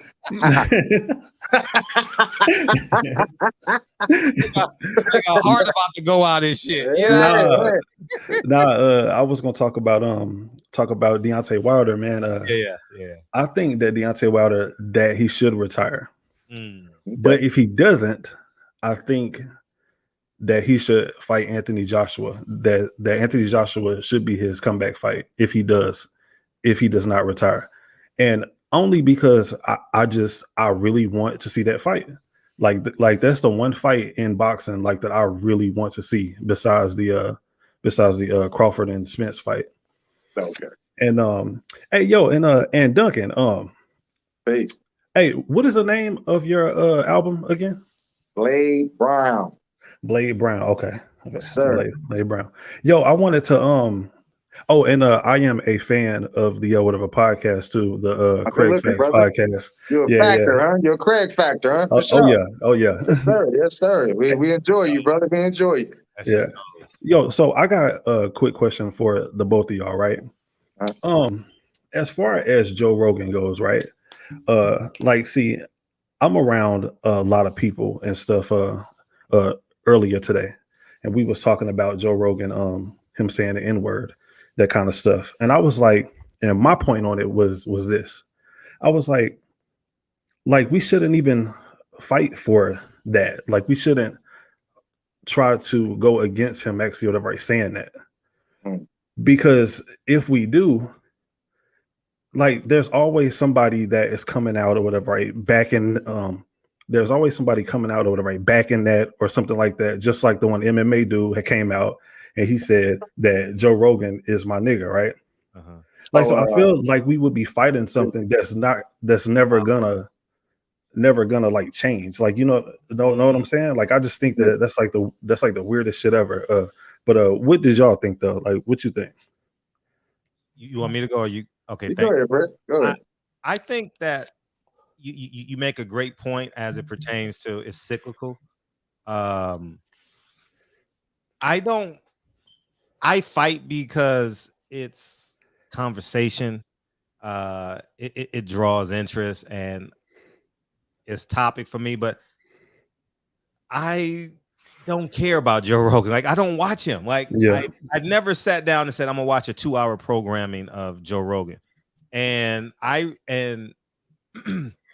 and he said that 5-6 years ago because I did a video on it after Dante's Boxing Nation did a video on it about the monkeys.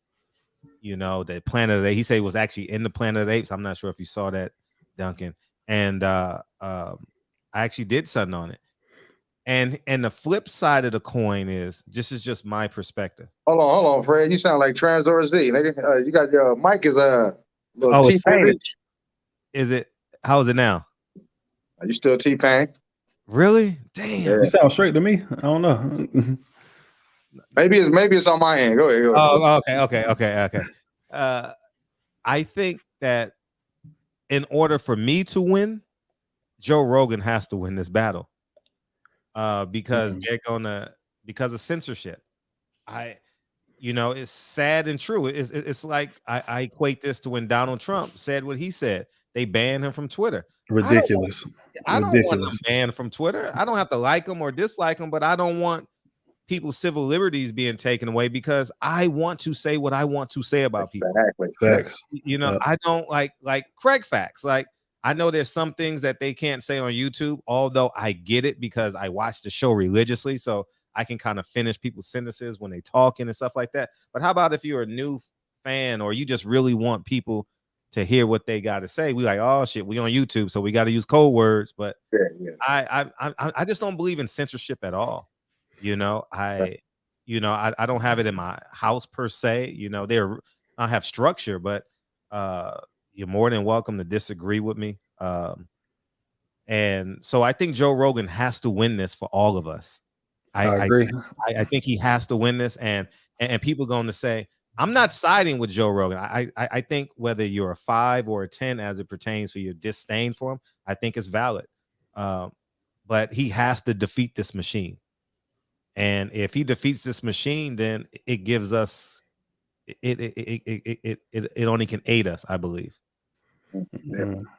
That's a fact. Well, I wholeheartedly agree.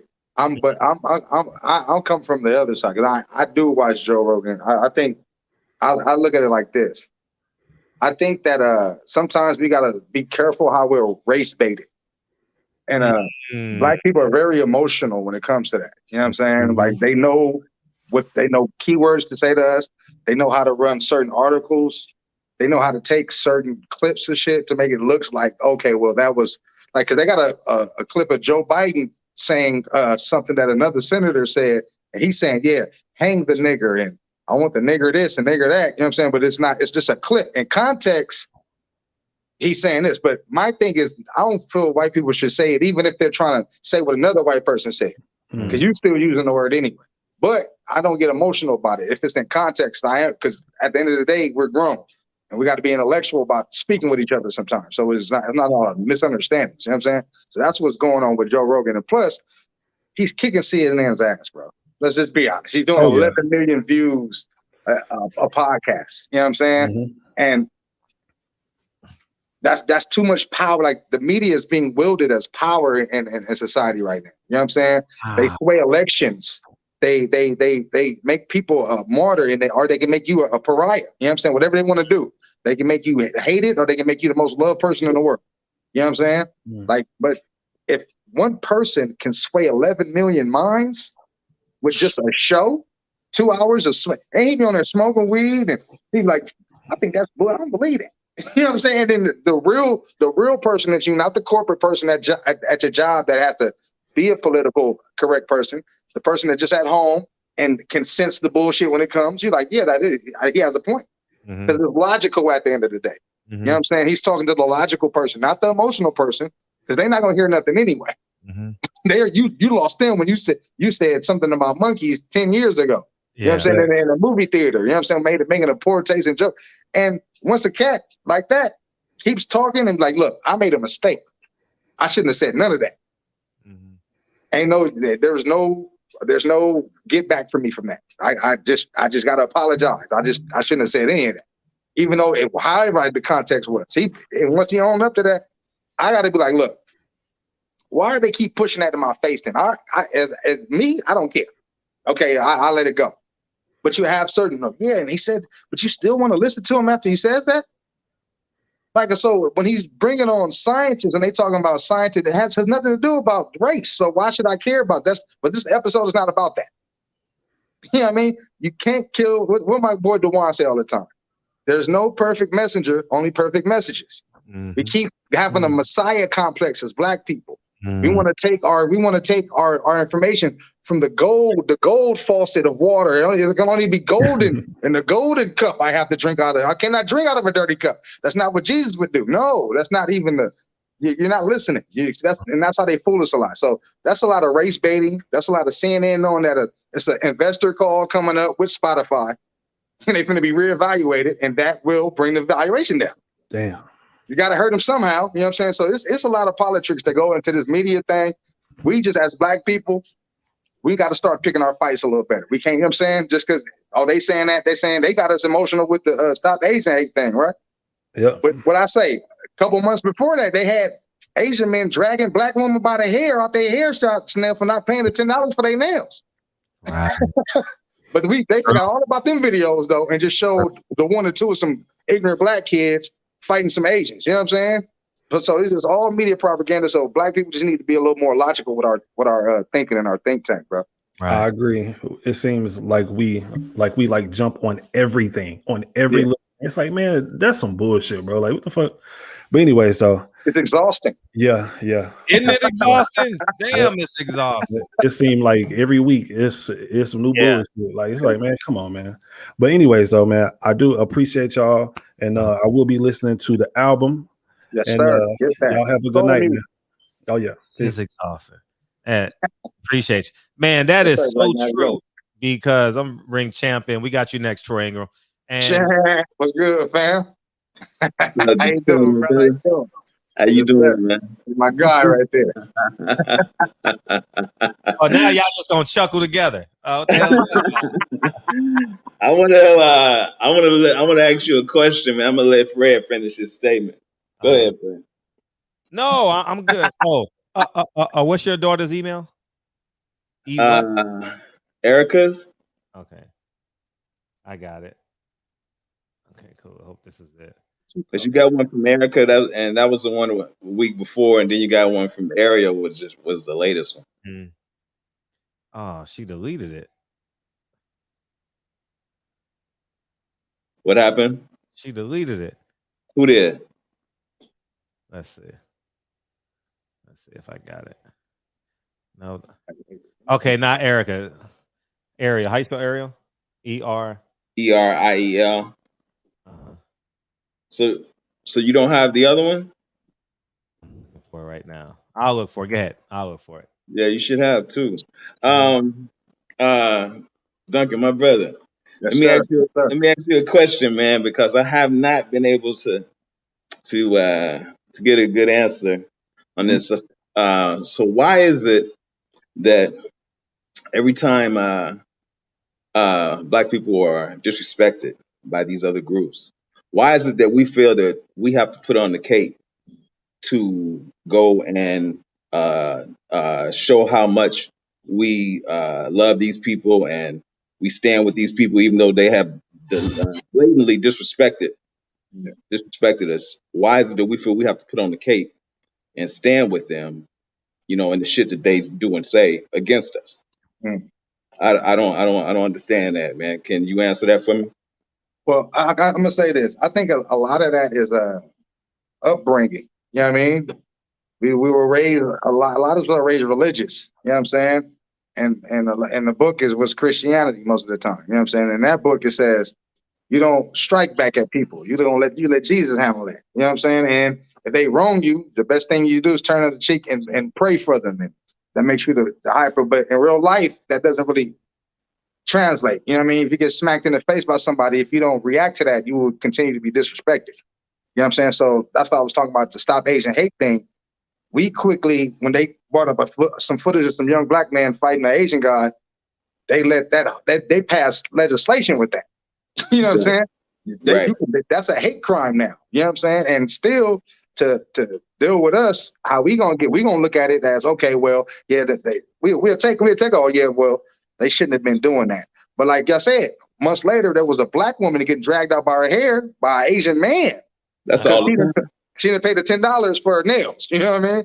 So yeah, we look at that differently, and I think we think we're supposed to be beat up. We have a mind state of a person that's been in an abusive relationship for a long time. You know, and now the pain that we get, we're supposed to get, and the reason why it's happening because of this, and there's going to be something bigger because of it. Then when the bigger, it's been generations, and the biggers never came. So I think it's just a psychosis. You know what I'm saying? It's a psychosis of black people. Saying it's the case of Stockholm syndrome. Exactly. We've been this generations of this. I'm not sure if there's been another people of another race of people have went through the generations of, you know what I'm saying, the shit we went through as far as racism and just systemic racism at that, not just prejudice. I don't like niggas. I'm talking about systemic racism, like how the Democrats doing right now. That's systemic racism. Man, like that right now in California, everybody celebrating the Rams winning, right? You know what they slid and did? Everybody got to get that jab though to work. They slid that right in there. Everybody, even though the science saying if you get it and I get it, I can still give it to you even if I get the jab, right? That's what the CDC says. You know what I'm saying? So we quoting facts. This is not Dr. Duncan. But you know what I'm saying? They gonna slide that in though. They're gonna slide that in because they know we distracted. So that's all they gotta do. They can say something to us. Beyonce finna have this going on. Then you know what I'm saying? The whole black media is talking about that. Not legislation being passed. Not, oh, we need to be fighting this. We're easily distracted, bro. So it's easy to beat up on somebody like that. A nigga played the song on me? That nigga so funny. We don't hear that bullshit. I'm preparing the video, man. I'm setting the table for the three disciples, man. You know? That's right. No, but that's a lot of the problem, though, champ. It's like we just, it's like we enjoy getting hit in the mouth. You know what I'm saying? We just take it. You know what I mean? And at some point, like it's people like me and you, we'll speak up for it. But when they look at us as radical, we're peaceful black men. Right. But we the angry black man when we talk about actual facts of what's going on with us. And that's why black man, we live a quiet life of desperation sometimes. You know what I'm saying? And not because we need something, because we need to let go of something. We can't. Right. You go to jail, man. Right. Every black man in public could go to jail. Go outside right now, but I'm mad than a motherfucker in a public place. The police will be getting called in 5 seconds. Right. You just can't do it. You know what I'm saying? So that's how it is, man. But we'll do better though. We're gonna do better. We'll do better. I think we'll do better. We'll do better. Right. I don't know, man. Well, the people who want to, because this is a choice you're making. You know what I mean? So we got to start looking at it like that. We can't save everybody. You know what I mean? Can't save everybody. Yeah, everybody can't go. That's true, brother. Sir. That's true. That's true. Oh, let's bring Troy on, and then we'll go into the thing, and then we'll move on. I got you. Yeah, man. What's up, Troy? Well, What's going on, family? I've been on here before. What's up, brother? All right, now how you Who doing? you hiding from? Who you hiding from? Yeah. The police after you or something? You an FBI informant. Look at you. That nigga on child support. And everything. Yeah. That nigga, the repo looking for your car right now. They got GPS on your shit. You can't hide it. And I'm like, I just want to talk about the situation and how the Joe Rogan situation on how it correlates into boxing world. Because like for example, like Deontay Wilder and Floyd Mayweather, they didn't sell because they was big popular names. They only sold because a lot of people wanted to see them lose, right? Like, I watched after like a lot of fights, after the Deontay Wilder fight, people was putting like George Floyd pictures up with Deontay Wilder, and I see this guy, he called Floyd Mayweather George Floyd George Floyd.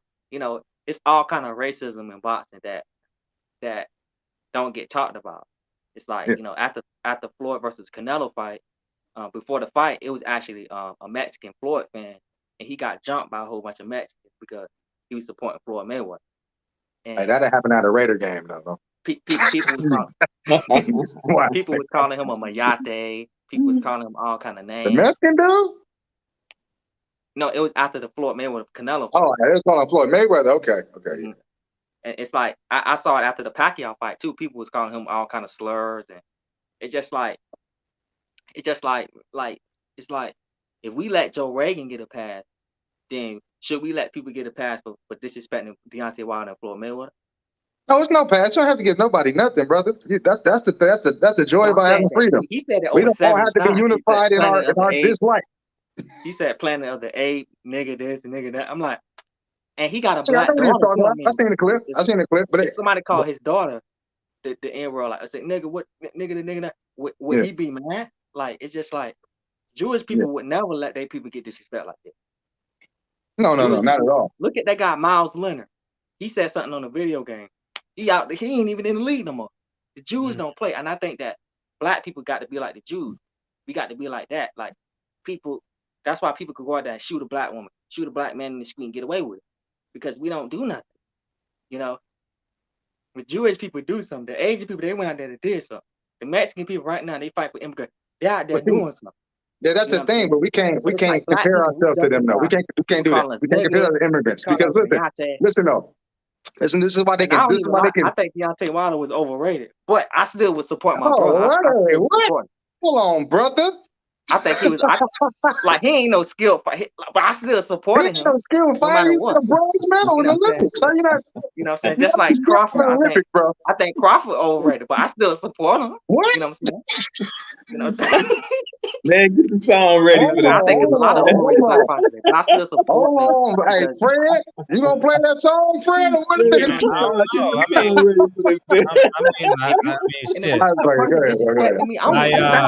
If you say the N-word to me, that's why I got his nephew. You know what I mean? I called this show before. You know what I'm saying? I called this show before about the Mickey Bates. I know. It's all good. I feel you know. My friend put the gun on me and stuff like that. I called. This is the only reason I say we can't do that though. Like we like to. I'm pretty sure. You know what I'm saying? Snakes too. But anyway, we can't compare ourselves to other races because we have a special relationship with America, bro. So, like you say, the Asians and the Mexicans, they go out there and they fighting for what? Immigration. You know why they fight for it? Because as soon as they get out of line, they get their ass sent back to Mexico. When I do something, it's called the county jail. It's called Rikers. They got different places for us to go, so they handle us different than they handle them. We just have to be. We cannot work the way they work. Everybody else works. It just don't work like that. The jail system is like that for us because I heard the story about it's this guy that his name was Vincent Simmons, and he did 44 years in prison, and the DNA test came out that they said that it's two white twins. They said two white women, they twins, and he said that he raped them when he was like 14 or something like that. He spent 44 years in prison. Then I think today they found out the evidence it wasn't there, and it's like, and because I was looking up videos about Ben Simmons, and I found out about this case, and I was like, what? Then like it's like stories like that, like, and then they said that the guy in the video, he said that all black people are like the girls was just saying that. He said, oh yeah, it was these two niggas. See, that's what I'm saying. Like that, if we let Joe Rogan get a pass, then all those guys get a pass. All those guys back in the day that got called nigga, like all those Medgar Evers. My dad was born in Mississippi and my mom was born in Georgia. So that's two of the worst, racist places in the planet, So it really sticks to me that we let people call people names in a negative way. You get what I'm saying? Yeah, I feel you. I just went from the camp that everybody can feel like it, want to feel like nobody has to forgive Joe Rogan for anything. You know what I'm saying? You don't have to, like, I'm not with the nigga got the free pass to the barbecue. I'm not in there. I don't say shit like that, bro. Because that's just ignorance. You know what I'm saying? Everybody's different. Right. But the thing about us, you would like I like Joe Rogan, and I'll be like, well, I like to watch it. And you be like, well, I don't, and that'll make us not build as brothers no more. Now we fighting about like Joe Rogan, and Joe Rogan is a 100 millionaire. He's a 100 millionaire. No, I'm saying he's a 100 millionaire. Like do Ronda Rousey, the situation with Ronda Rousey. Now that's what I'm saying. I get you. You can have that's what I'm saying. You can have your ways. You don't like them, but I'm saying my reason to be my reasons.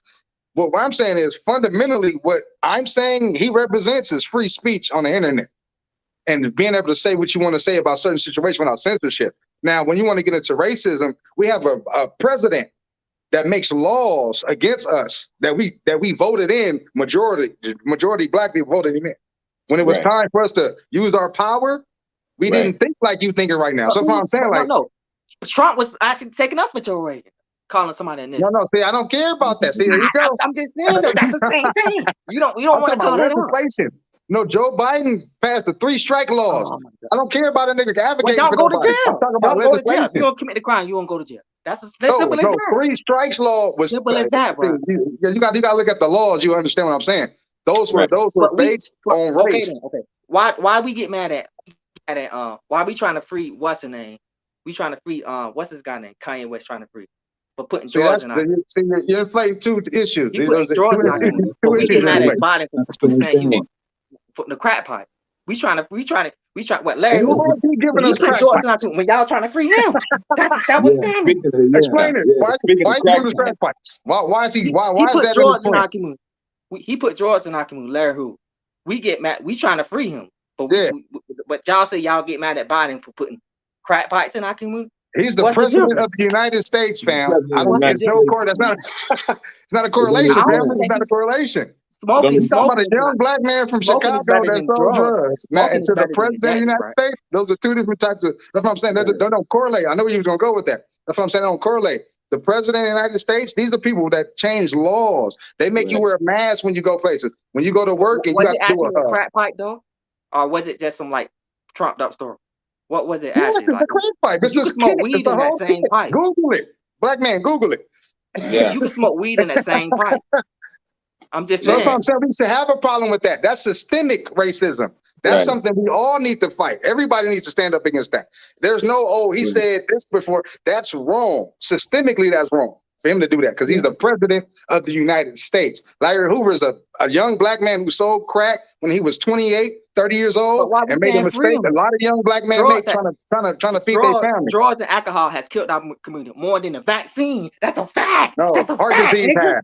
Heart disease. Debate that, nigga. Debate that, nigga. Look up heart disease. Look up black rates of death and heart disease. But listen, that's not. You're playing 2 things.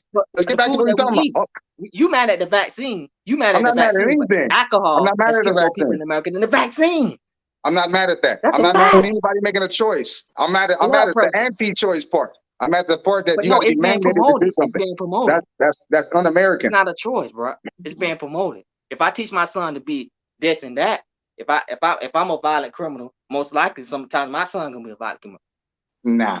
You know what I'm saying? So how is it his choice when he follow me? He follow my path. It's definitely his Like choice. alcohol I has grew been up around promoted gangbangers. I in grew up around NFL killers, and murderers. NBA. I don't shoot and kill people in gangbang. I run a You get coding. what I'm I'm from saying? Compton. Listen, I'm from Compton, and I run a coding class for kids. We don't all got You to get what I'm fall into saying? something. We all have a choice. Alcohol has killed more black, and my dad is an alcoholic, so it hit my heart. So you get what I'm saying? We But get I'm mad at saying, the vaccine and yeah, I everything. understand that. We don't I'm get just mad saying, at alcohol. yeah, but We don't get mad at the president of the United States is the person who can push forth legislation and laws, and that's what you're like governed they by. put liquor in our community. Hey, man, liquor been here The hood, since the 20s, all you go brother. to the hood, and that's why we have liver cancer. It's not really a choice because alcohol is powerful. You get what I'm saying? It's like they put it in like you were saying, Duncan, that listening to my man right here, that's the mentality of the abused woman who continues to stay in the abusive relationship because she feels if she could just show her husband how much she loves him, he'll eventually stop beating her. Mm-hmm. You know, that's how my man sounds. That's what I'm saying. I keep trying to tell him, I'm like, saying, if we gonna can't get be mad at like the that. vaccine, why can't we get mad at alcohol? Because listen, They forcing it let in me our tell you why. community. Let me tell They you willing why. alcohol Let me sentences. tell you why. Can I ask you a question? Let me answer your question. This is why you can't be mad. You can be mad at the vaccine, not be mad at the alcohol. It costs And what? they go to McDonald's every day. They go to Listen. Let's check on Us alcohol. black Let's people, not we talk got about high blood McDonald's. pressure, Let's not talk about diabetes, McDonald's. because we Let's eat bad. talk about. So I feel like how can black people call out that? But Okay, I'm gonna tell you why. We the most messed up. We the most in the hospital. We the most messed up. We got kidney problems. I'm gonna answer you. I'm gonna answer you why. I'm gonna answer you why. Because the simple word is choice. See what I'm saying? This is the problem with people. If we have people that's going to buy alcohol, Casamigos, that's what I drink. I drink tequila. I drink Casamigo, Anejo. If y'all want to send me a bottle, hey. I drink that, but I'm not a super drinker, but when I do sip, that's what I sip, right? But that's my choice, right? So if this is the same thing you're saying, they should give people you should have to take a shot then. Every time you come into the club, you got to take a shot, right? Everybody take a shot before birth. No, you got to take it. You got to take it. But you don't drink though. You don't drink, and you want to get into the club. Do we chose when we get a shot when we born? The polio shot? Listen, that's what I'm saying. But you get this shot to go in the club, right? I'm giving you an example. You get a shot, but you don't drink. Mm-hmm. But you're willing to pay money to get in. You're willing to do whatever you got to do to get in the club to be with everybody else. But you don't drink. You don't take the shot. You'll get alcohol poisoning. You're allergic to alcohol, right? But you have to take it to get in there. So you have no choice but to, I'm not going to have fun tonight, or I'm going to take this shot, right? That's not what alcohol is. I have to go buy a bottle of Casamigos. I have to take the top off the bottle and pour me a shot. I have to do that. And I have the choice to walk away and go to another club. These people are saying, nigga, we're going to shut down gas stations. We're going to shut down supermarkets. You're not going to be able to go to work. You can't take care of your family. You can't travel outside of the United States. We're going to make it to where everything you do, if you don't take this, and plus the shit they telling you to take, but the job under emergency use. No, listen, brother, hold on. We struggling on a job. We get paid $10, $11 on those out. Fred even tell you. You're conflating, fam. You're conflating. That's three different issues in one. Let's talk about this. You're missing the point, brother. So what I'm saying is, they're telling people to get a procedure. This is a medical procedure, my guy. This is a medical procedure they're telling you to get. Listen, hold on. This Emergency Use Act. So what that means is this is the only thing that can work. If there's anything that can work, they can't use that. They got to use whatever they can work. It can't be no EAU, nothing. I mean, EUA, nothing. So what they did was say, this is the only thing that can fix you is this jab. And if you don't take it, you can't go to work. You can't eat. Your kids can't go to school. You can't do nothing. That's unprecedented. Exactly. And that's never happened.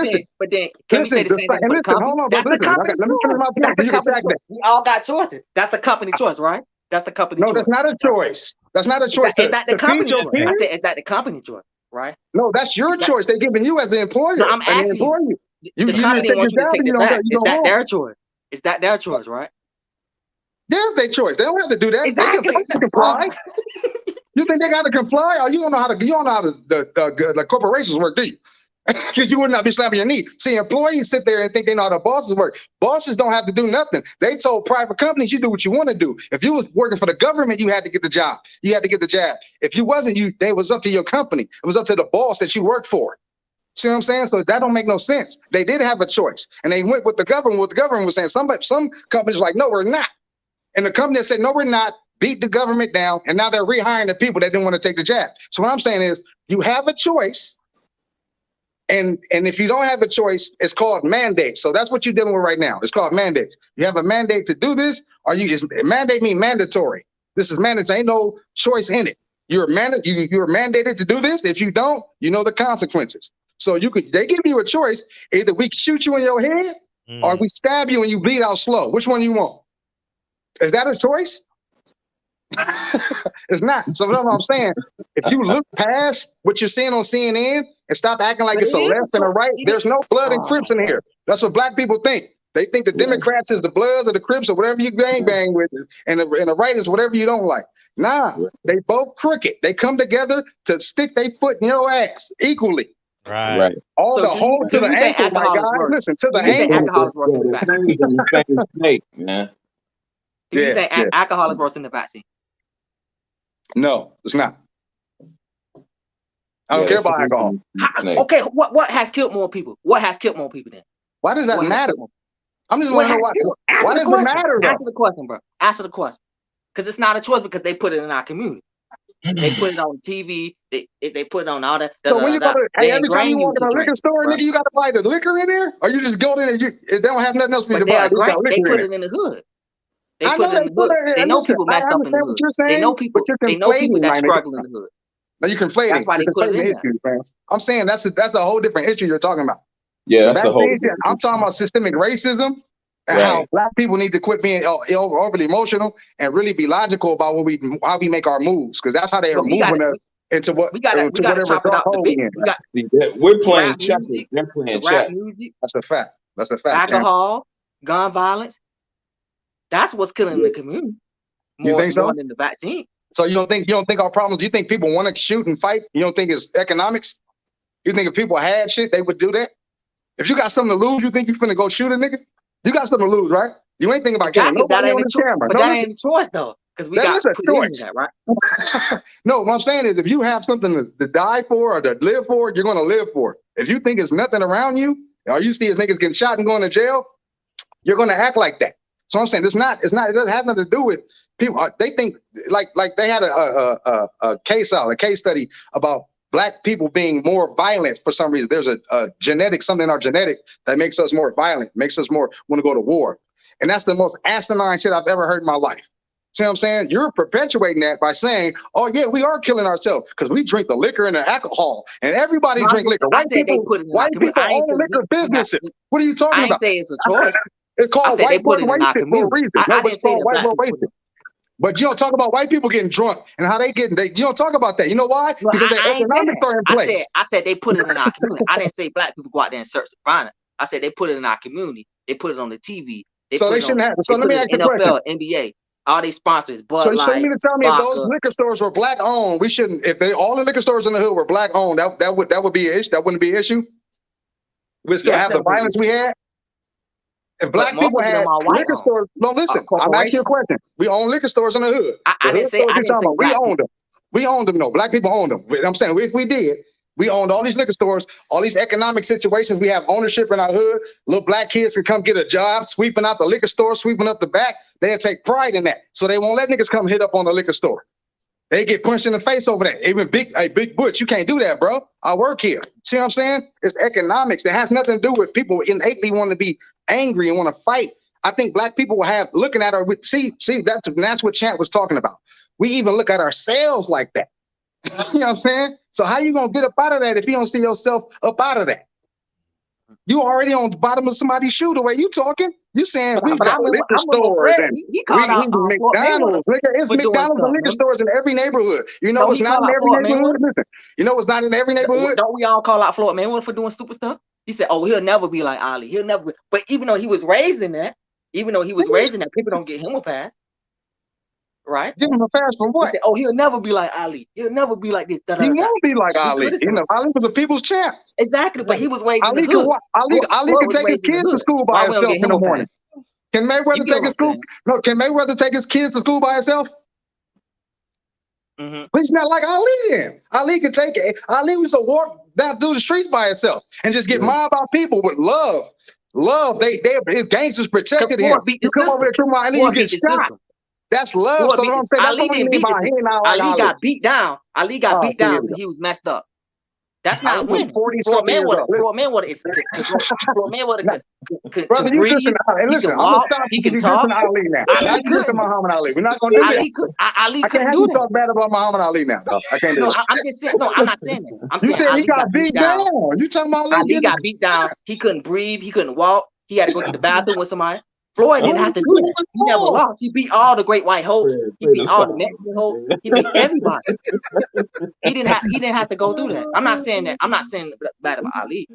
I'm just saying that the reason You're why talking about fighting, bro. You're talking about boxing. You're talking about scoring touchdowns, scoring knockout punches. The Mexican lady that was talking real bad about black people. She had a picture of Ali on her page. The lady that gave, I forgot the guy name. I forgot the guy. That he got robbed by this William guy. She had a picture of Mama Ali, and she was saying real bad things about. Hold up, Troy. Jarvis. If this convo is anything like Craig Facts, you have a new subscriber, and they got better jokes. You know, I'm not that funny. But you get what I'm saying, bro. No, I'm not saying nothing about it. What I said is that Floyd beat the system. Just like O.J. Simpson. When O.J. Simpson got off, a lot of white people was mad. You get what I'm saying? I feel what you're saying. What I'm saying is that don't correlate into systemic racism. I felt like Floyd beat the system because Ali was beat down. He was beat down because he couldn't talk and walk no more. So that's why people thought Floyd. That never happened to Floyd. So people ain't go. People ain't go. You talk to you later, man.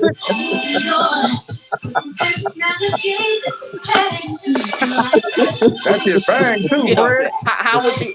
Who would you want your kids to look like? Ali or Floyd? At the box. Would you want your kids a billionaire? Or a guy that couldn't even walk and talk? Okay.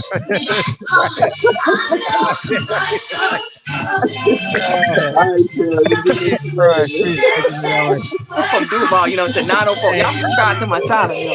Hey, come back Pretty boy tomorrow. tour. Come back tomorrow. I need you. Come back tomorrow. I need you. Please. Come back tomorrow. Hey, God damn, Frank. Jesus. It's the barbershop. Man. Shit. Yo. It's only one of them. It's only one. Yo, fam. Man, I'm so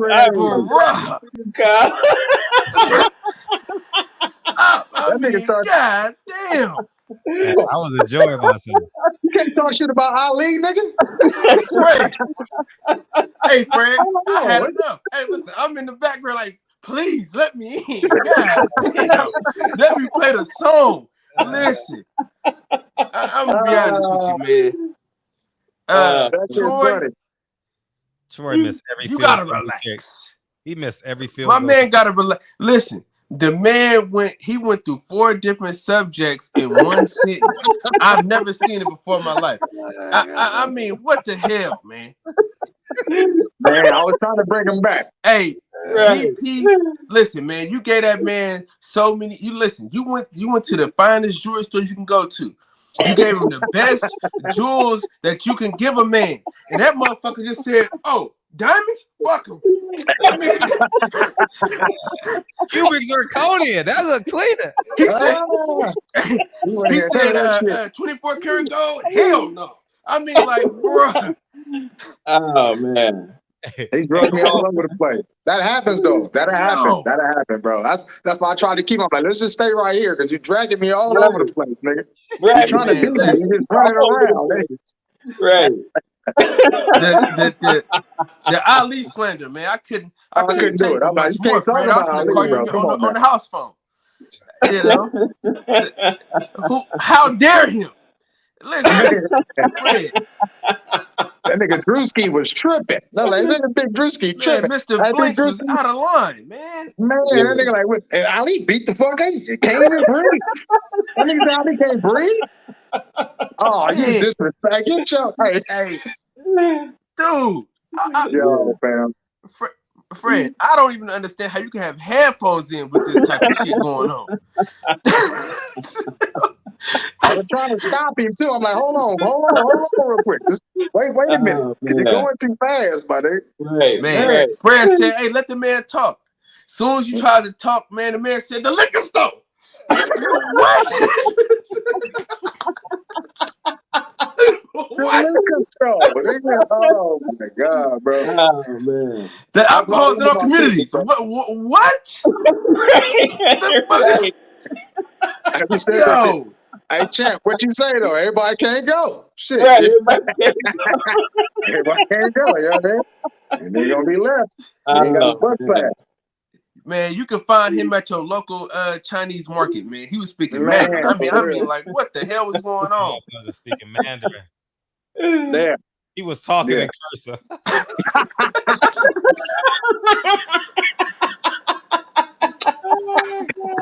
Yo. Hey, he's that dude that get dressed in a jock with a jean jacket outfit on, and the shit be that's a fact. You know what I mean? Man. Nigga, those are two different blues, nigga. What are you talking about? And we'll argue to death that it ain't. Nah, nigga, it's match. You just don't know. You ain't got nothing to do with fashion like I do. So I'm just trying to let you know, now this is fashion, nigga. The nigga was outrageous. Every time I come over here, Fred, one of your fans, bro, you be having the craziest listeners, bro. Last time they was gonna beat me up. Remember, I was like, hey, man. Like, what did he say? I was like, oh, man. Now this nigga come here. Rick Drewski don't know what he talking about. Talking about, you know what I mean? It's the fried chicken and the diabetes. And the liquor. We got liquor. So liquor works in the vaccine. I'm like, what are you talking about? The man said you have a choice. He goes, but the liquor. What the hell, man? That's what I was saying. It's your choice to drink liquor. Then you don't have to drink liquor. Oh man. Nobody's forcing you to do. It's the diet and the beats. Like, what are you diabetes, man. Diabetes. Oh, diabetes. Fred, the man said, hey, it's like going to the club and having to take, like, being forced to take a shot and you don't drink. The nigga said, I drink. He said, nigga. Oh man. I try to go to the hood shit. Like when you go to the club, my nigga, you gotta get it. He's like, nah. I drink, nigga, so I ain't gonna ever be me. Like, all right, man, I'll do you. Oh my God. Oh Can't man. do it.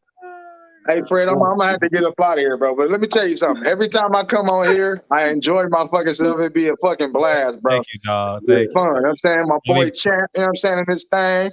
You know what I'm saying? What's up with you? Every time I come on, you run. You ain't never on here, my nigga. This nigga is like Kid Stephen A. You know what I'm saying? That nigga using big words. Them niggas was despicable. That nigga say despicable. What's up? Hey, man. I love the show, bro. I be watching y'all. I be in the comments talking shit. I see you. That's when they get in, they talk that Charlo business. I want to hear that shit. Got a problem with the Charlo. They don't fight some goddamn body. I don't want to see them fight. Man, facts. No, but it's always they fighting the case right now. Man. Oh yeah. What was that about? I didn't really get into the get down. What do you do? I think he punched up a family member. Oh my God! You sit your angry ass. Don't you fight enough in the gym? Nigga ain't training hard enough. Yeah. I'll tell you that right now. Yeah. For real. He ain't training. You ready to fight outside the gym? You ain't tired, nigga. Just saying, you ain't tired. You ain't fight. You ain't ready for no Canelo, nigga. Big fan. I'm saying. You want payday? I know that. Just payday. You want payday? I know that. Man. So, Valentine's Day, dog. Thank you, dog. Yeah, man. Congratulations too, by the way. Yeah, congrats, man. Congratulations on that album, man. Oh yeah, brother. Appreciate y'all, man. Hard work. That shit was hard to do, but you know what I'm saying? I do music because I love it, not because I, you know what I'm saying? I just do it because I love it. So it ain't no job to me. It's just, you know what I'm saying? Like a kid in a candy store, bro. I can create for sure. You know what I mean? So Man, Right. and we got a lot. I got everything. There's so much to talk about. So I'm gonna be on here more this year, bro. Trust me. Please. I got a lot of things Absolutely. coming. And that nigga Fred took me out of this movie. That nigga killed me out of this. That nigga wrote me out. I was in the movie. I was already in the movie for 20 seconds. And then they're like, nah, that's too many words. That nigga sent me the shit back. I got 2 words. I'm like, I can say more than this, my nigga. It's like, nah, that's all I need you to do. Then they come like, yeah, we just gonna go ahead and go another direction, fam. Like, Oh, Fred. Oh man. Fred, you cold, Fred. We seen our audition tape. We like what you do, though. We like what you do. We'll keep you in mind, but it's not this one. It's not this one. I can't control his interpretation. You know what I mean? Hey, Fred, a Hollywood agent already. That nigga already, you know what? Talking, we really got, like it hurt the nigga to say it. It hurt, nigga say it. But hurt like that. We ran past the numbers. Numbers. Say it. That nigga was Hollywood. He wasn't Hollywood. Oh, He was deep Santa Monica. He wasn't Hollywood. I ain't gonna put it. He was deep Santa Monica. He wasn't I couldn't Hollywood. get the location, dog. I know. We gonna do our own movie, nigga. You know what I'm saying? We gonna do our own movie. Yeah. We gonna do that shit about Carla Truth Williams, nigga. Yeah. Oh man. Have our own shit, biopic, nigga. Oh, they overplay that nigga. We get Aegis play. Oh, we get Aegis play. Hey, before you go, man, I'm gonna ask you a question, man. Miss B, she was asking, is it gonna be on she's a big fan. She was in here. Okay. She said she's a big fan of Craig. Dope. Thanks, sis. I appreciate you. 4:30 Is tomorrow. the music gonna be on Tidal? Yeah, it's I'm like for the first week and a half, I'm gonna just leave it on Bandcamp. Then after that, I'm gonna distribute it to all the streaming platforms. So it's gonna be on Tidal, Spotify, Apple Music, all that. So right now it's exclusive. Now if she wanted right now, she can just go to my Bandcamp, DunckyPennyHughes.com. .bandcamp.com. I'm sorry, and she can get the album right there right now. Cool. But if you want to stream it from Tidal, it will be on there next week. Okay, cool. Yes, sir. Yes, sir. Tell her I appreciate her, and I appreciate the love, man. Cause man, you never tell you so many niggas trying to do what we do. You know what I mean? Yeah. This niggas be saying, I'm saying, like, nigga, I don't got bars. Like, nigga, this nigga said, fuck Ali. You know what I'm saying? So I already know the discrepancies in these people's mind is just crazy. Like, nigga say fuck Ali, he gonna say fuck me. You know what I'm saying? So, I was just waiting him to say fuck me. He's gonna say fuck me eventually. You told him about the code. You help the kids code. Hold on. You told the nigga you help kids code, and that nigga just said, "Fuck what you talking about." That. Nah, I don't mean that. So what, nigga? If you a killer, your daddy a killer, you gonna kill, nigga. My daddy was an alcoholic. What? Wait, what? Yeah, he threw that shit on me fast. Yeah, my daddy died, my nigga. Like that makes me right. Cause my dad, like, bro, don't throw that on me like that. Come on, fam. I loved it, man. Just talking to people and trying to exchange information. That's gonna happen 90% of the time. But the 10% I get to listen is I keep talking, bro. You know what I'm saying? Them the people I'm trying to talk to. You know what I mean? Real, man. So, much love. You already know what it is. You know what I'm saying? February 14th. Today is the day of love. Blade Brown. You can get Sapiosexual on there too. You know what I'm saying? If y'all want to go grab that, that's on Bandcamp. Y'all can download that for free. Y'all can get that on the house. That's how confident I am in that shit. Y'all can have that. You know what I'm saying? And Nothing Special's on there also. Another mixtape I made. So grab that. Fred Facts at 4:30 Tuesdays and Thursdays. We got a show in Seattle coming up. If you're in Seattle, y'all want to come see us live. We out there live. Come fuck with us. You know what I'm saying? Tap in, get your tickets now. Show almost sold out. You know what I mean? And shit, I think I'm done promoing. Yeah.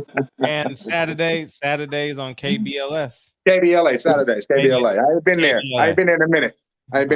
That shit ain't going. That should be, man, they got a little baby, my little baby girl, nigga. My Saturdays be you already know how it is. You know what I'm saying? So, man, but it's KBLA on Saturdays. My boy Tavis Smiley radio station. Okay. Yeah. So, you know what I mean? Tap in. All right, fellas, man. It's been wonderful. Champion Heart, my brother. Champion Heart always put it down. You know what I'm saying? You always coming with the strong pro-black views. You know what I'm saying? I love y'all, man. All love, man. Real, man. For real, man. Salute, bro. You know Thank what I'm saying? The boxing section. When you gonna have me on, my nigga? You know what I'm saying? Nigga, tonight, nigga. Oh, no, can't have it tonight. Can't have it tonight. I ain't talking for 2 hours. Tonight, nigga. Hey, if Troy didn't come on, we probably would have did it. Troy didn't, nigga, empty my gas tank. Hey, listen. I ain't got nothing else to say, nigga. I'm done. Listen. Man, listen. If Fred would have got me on 30 minutes ago, that boy would have been gone. We needed your ass here, nigga. Man, I'm finna be like, play this music, Fred. Play the song, nigga. This nigga need to hear it. As soon as he got started, I'm like, yo, Fred, please let me in here. We gotta get this shit over with. For real, you know, Fred, like to let bro. niggas talking shit, man. You know what I mean? Yeah, man. That's what Hey, happened. look, ADP, before you go, look, Fred don't let Snoop he don't let Snoop wear his Crip outfit, but he let this nigga ramble for 30 years. Yeah, man, Fred Hollywood. I told you, Fred had changed on it. Fred changes on it. That nigga finna move and not tell nobody in a minute, nigga. That nigga is not gonna be where y'all think he is. I'm telling y'all, man. No, but it's all love, man. Hey, fellas, for real, it's been a pleasure, fam. Like, man, I appreciate you, brother. Thanks for the spotlight, man. Yeah, I got this hot plate waiting on me, man. Y'all better get shit. I'm trying to make it move. I'm trying to make this free shake, motherfucker. I know. Enjoy yourself, man. Enjoy Man, yourself. for sure, man. It's all love, right? Yeah, whenever you need me. And the next big fight, I might be on here because I got something to say about some shit that's going on. We didn't really get into it. I didn't want to, because I knew it was going to be a long show if I did. Yeah, so okay. I thought, like, we'll get into it next time, though. Okay, for sure. All right, peace. All right, love y'all, brothers, man. Have a good one, man. Love you, dog. Yep. Thank you, dog. Yeah, it's great to have him. Hey, Fred. Yes. I thought Troy was gonna say we supposed to be brothers, man. Oh, God. Oh, Fred, I want you to see my shirt, cuz. Mary J. Blige. Yeah, man. Shout out to Mary J, man. Yeah, most definitely. Hey, my internet been tripping for the last 2 days, man. Comcast is a fucking joke. Oh man. Fucking joke. You don't have they don't have Spectrum out there? No, I don't even know what that is. Oh, okay. My bad. You know, it's all good. Yeah, I had to, because Fred was talking crazy about the halftime show yesterday, man. Yeah, because of the platform it was on. So I thought it was important that I intercept as many people as I could. You know, shit. How many posts I put? 5, 6? I don't know. I just that nigga Fred was like, "Don't wear the Crip outfit." Oh, he's wearing a Crip outfit. That nigga wearing a Crip outfit. I'm like, listen, I'm strolling down the time my timeline. Every time I see Fred, I say, "All right, here he come with this Crip shit." Never been. I'm telling y'all, man, these kids are watching him Crip walk. I said, Fred, man, dog, he Crip. You better be careful, Fred. You pissing everybody. I mean, you got the Muslims, the Crips. I mean, you gotta relax. Man, you gotta chill, my man. I'm like, damn, though. Like, I mean, you can't be Crip walking and saying Crip on. You got 150 million people watching. I mean, you can't even do it with 2 people watching, man. I mean, it was just. I was just hoping that he wouldn't do it, man. I was like, man, please don't do it. And in Snoop's defense, man, I think he has evolved from from what? The nigga apologized last year. What did he evolve from? Well, no. I'm saying, like, you know, the things that he was doing and saying, you know, younger. You know what I'm saying? I think he's evolved from that, where he kind of reinvented himself. I mean, I don't know. I wouldn't wear the blue bandana. I mean, that's that's where he's from. So you still gonna get that. Hey, come here, Erica. Look at him. Control that damn dog, Champion Heart. God damn. Hey, did I miss the cooking show today? He got that out of the garbage can. Get that. Did I miss the cooking show today? What's that, brother? Did I miss the Pineapple Caribbean Bowl? Fred getting ready to play it right now. Here we go. Take us off, Fred. You want to take us off? Yeah, hell yeah. Okay.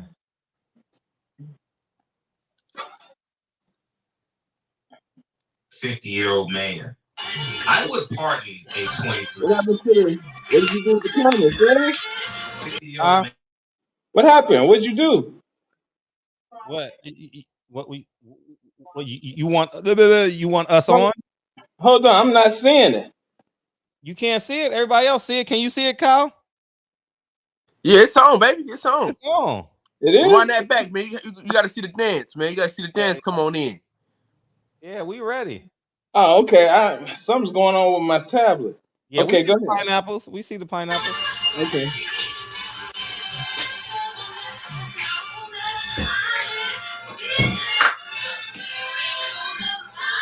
Thanks for returning with another episode of Cooking with the Champ. You got a good one today. That nigga Ty, he said, making famous. And he almost fell too. All right, see you in a second. He did? Now, yeah, let's watch. Let's watch that shit again. Run it back.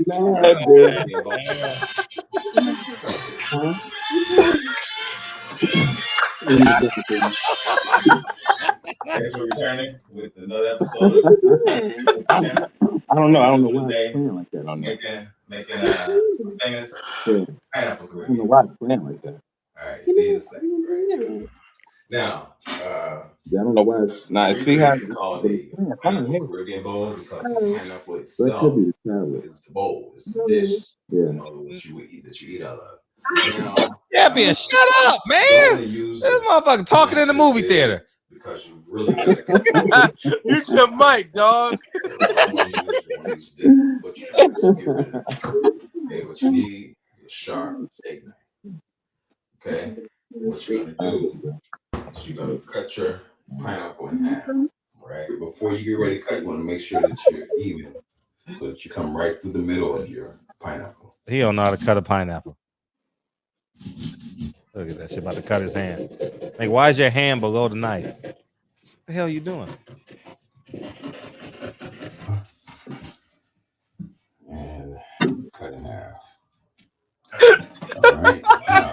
The next thing you want to do is you're going to pour the pineapple out because you need the bowl.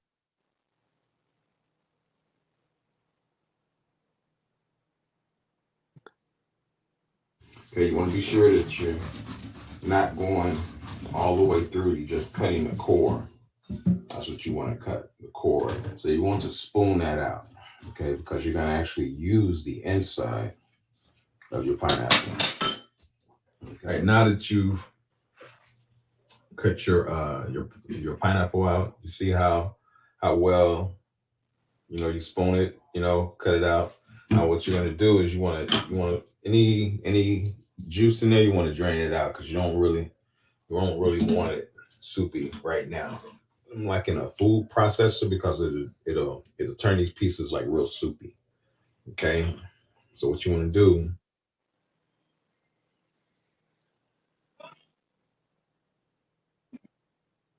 Here, a chicken, because I'm going to actually prepare it on top of the stove. Normally I would bake it and then chop it up, but that's going to take too long. So we're going to do it on top of the stove. I've already seasoned it up, prepared it, ready to go. The shrimp already seasoned, ready to go. This is that extra gristle fat. Get rid of that. You don't want that. Make sure you cut that off of your chicken. You don't want that. Okay. And also, what's going to be in it is rice. Going to have. I use a wild rice, and I'll show you here in a second how we do that. All right. Notice whenever I'm preparing the rice, just going to go into the Caribbean bowl. Okay. And notice whenever you put water on the rice, you get that cloudiness. You just want to, if you really want to rinse your rice off, you really don't want to just cook it and let it cloud up. Okay. So this is a wild rice. I've actually mixed a little bit of jasmine rice in here because I like jasmine rice, but this is mainly a wild rice that I cook this with. Okay, so you see how it's clearing up there. All right, now this one we're not going to pour off. We're going to keep this because we're going to cook it with the rice in this one here. All right. All right. That's ready to go. All right, now, I make this with a basil Alfredo sauce. Bertolli, they make a really good basil Alfredo sauce. Now you can actually buy like an Alfredo sauce. You can actually get that pesto basil. You can get it separate and kind of make your own. Sometimes I do that, but I decided to get the sauce done. You know, again, what I say with preparation is you want to be able to get this done pretty quick. Okay, so we're gonna go ahead and brown our chicken and our shrimp. So again, we're already seasoned. Shit gonna cook quick. Chopped up. We just want to go ahead.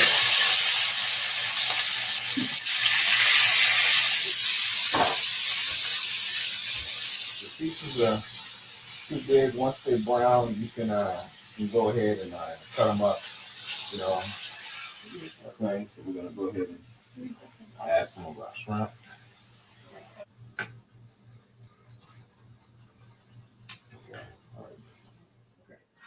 All right, I've already added the rice in with the Champion Heart in good shape. Look at him, man. Look at He-Man over there. Buy my spinach fresh, and I usually get it frozen, and I just simply pop it in the microwave for about half a minute, and then I just go ahead and just add it to the sauce. I've sauteed some mushrooms, so I'm gonna go ahead and put some of those in there as well.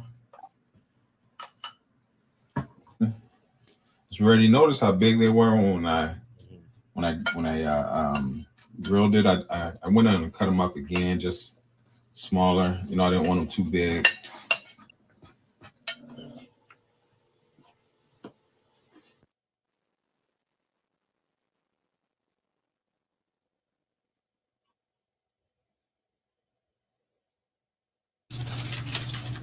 What are you doing? Go ahead and put in my leaves. Then what we're gonna do, we're gonna pop it in the oven for about 5 minutes.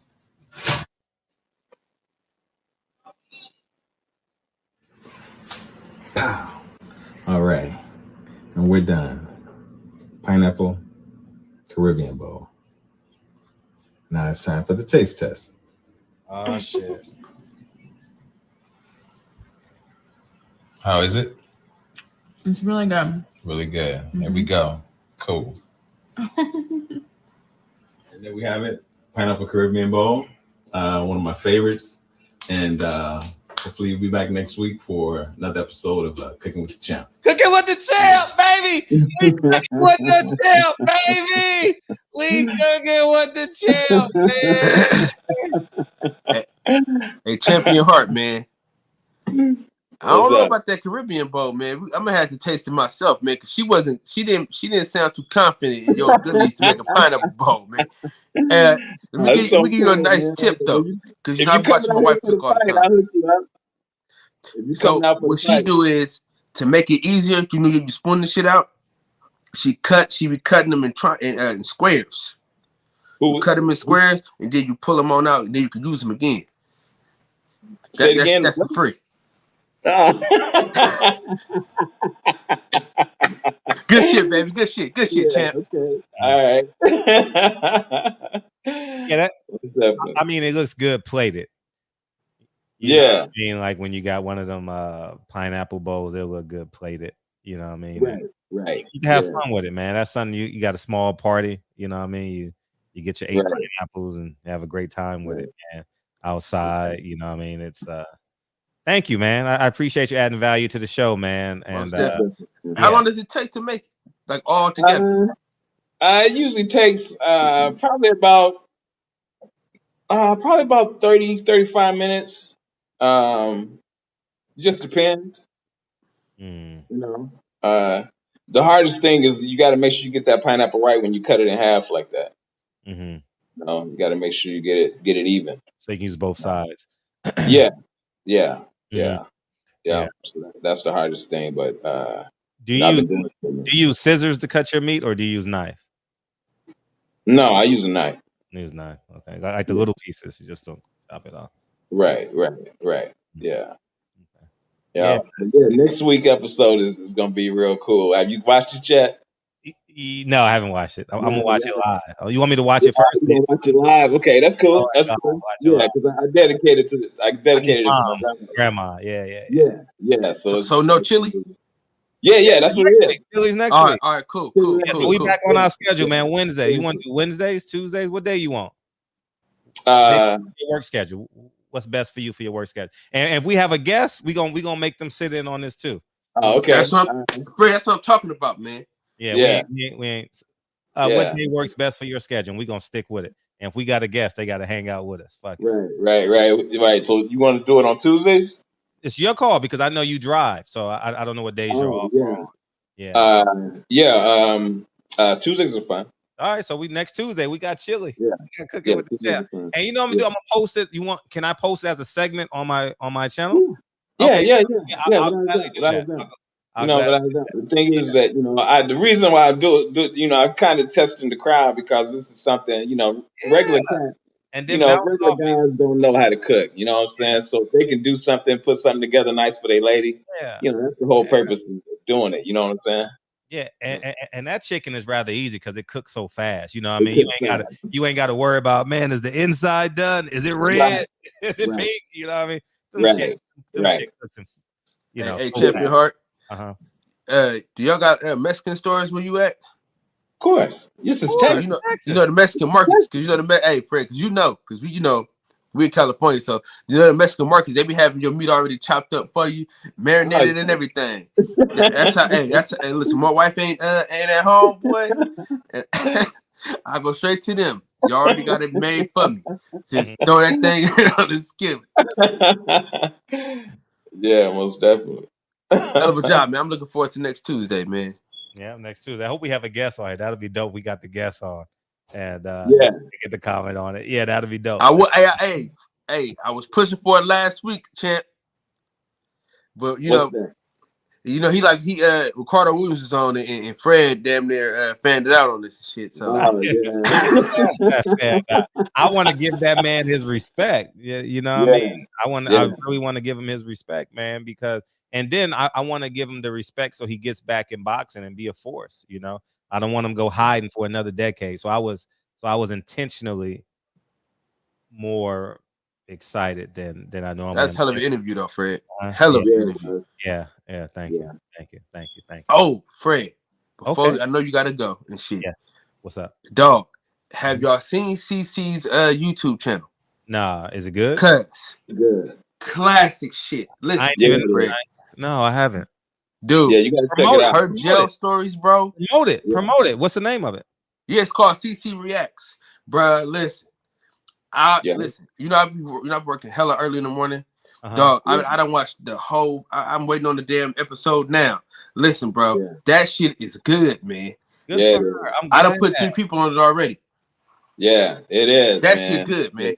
I shared it on my community page. Keep promoting it, man. It's important. It's important that everybody. That's who you need to get on the show, Fred. Yeah, man. She has some stories for your ass, man. Get on the show. Are you all good? Because you got a lot of YouTube people out here that don't like you. Are you good with CC? I'm sure I am. Like I don't get a chance to watch him like I used to because I'm back on the workouts in the morning. But, you should they changed. They did a Fred. They changed their time. What time they on now? Remember they used to come on earlier. Now they come on later. They come on a little bit later. But yeah, you should get her on the show. Give Black a call, man. See if we can set that up. Yeah. I love her fucking channel, man. Really? Listen, I share the shit out that channel. Listen, them stories be good than a motherfucker too, Fred. Tell me a story. Tell me a story before we get out of here. Come on, man. You gotta go. You gotta watch the girl video. Yeah, I am gonna go watch it. And we're promoting. We're Kyle. That's another way for me saying we're promoting. Oh, okay. You know how YouTube be. We promote the platform. She had this story about her first fight in jail. Okay. Yeah. Man, that was a good one. The second fight was even better. Tell us about the first fight. Tell us about it. So let me tell you about the second. Okay. So the little white girl, right? You know, kept just talking, right? So Cece wanted to watch Love and Basketball. Now she in a jail where she the only black person there. She don't even belong in this city, this county, nothing. She ain't supposed to be here. Right. You know what I'm saying? Right. So she here, right? So she picked Love and Basketball, right? A real nigga cinema classic film. And the other white girl they would shoot some other shit. So the CO happened to just choose Love and Basketball first. So then the white girl like, oh, don't nobody want to watch that. Don't nobody want to watch that. So then they get into it, right? And the white girl, she did the no-no, the ultimate no-no. She called her ignorant black bitch. Yeah. Now you know anything about a black woman. That black bitch ain't gonna sit too well. Fuck the ignorant part. The black bitch ain't gonna sit well at all. So she mopped it, pieced her up, pop, pop, pop, pop, pop, pop. Gave her everything she wanted. That's just one of the stories. Man, listen, the way she tell these stories, cuz. And I'm glad she got her own channel because they do a great show together, man. And I'm glad everybody's blossoming. You know, Nikki J and Boxiana got their shit on Fridays, man. Absolutely. I mean, it's beautiful. It's totally beautiful. You know what I mean? And you don't have to agree with everything to support. You know what I mean? Right. And I think it's important that we build this so everybody flourishes. So now we got anchors, you know what I mean, where people can go and do how they please, you know. And I've never met her in person, but I'm sure she'll be a delight to meet in person. You know what I mean? Yeah, she good people, and she from the Shy, so she definitely yeah. So congratulations to Cece. I didn't even know that she had a channel. Yeah. Damn, that's dope. And so I remember her talking about her backstory years ago when she was on. I remember I used to watch it more during COVID because I was in the house. You know, now I'm at 9 o'clock. I'm literally running at 9 o'clock every morning. So I don't get a chance to catch them. But I remember I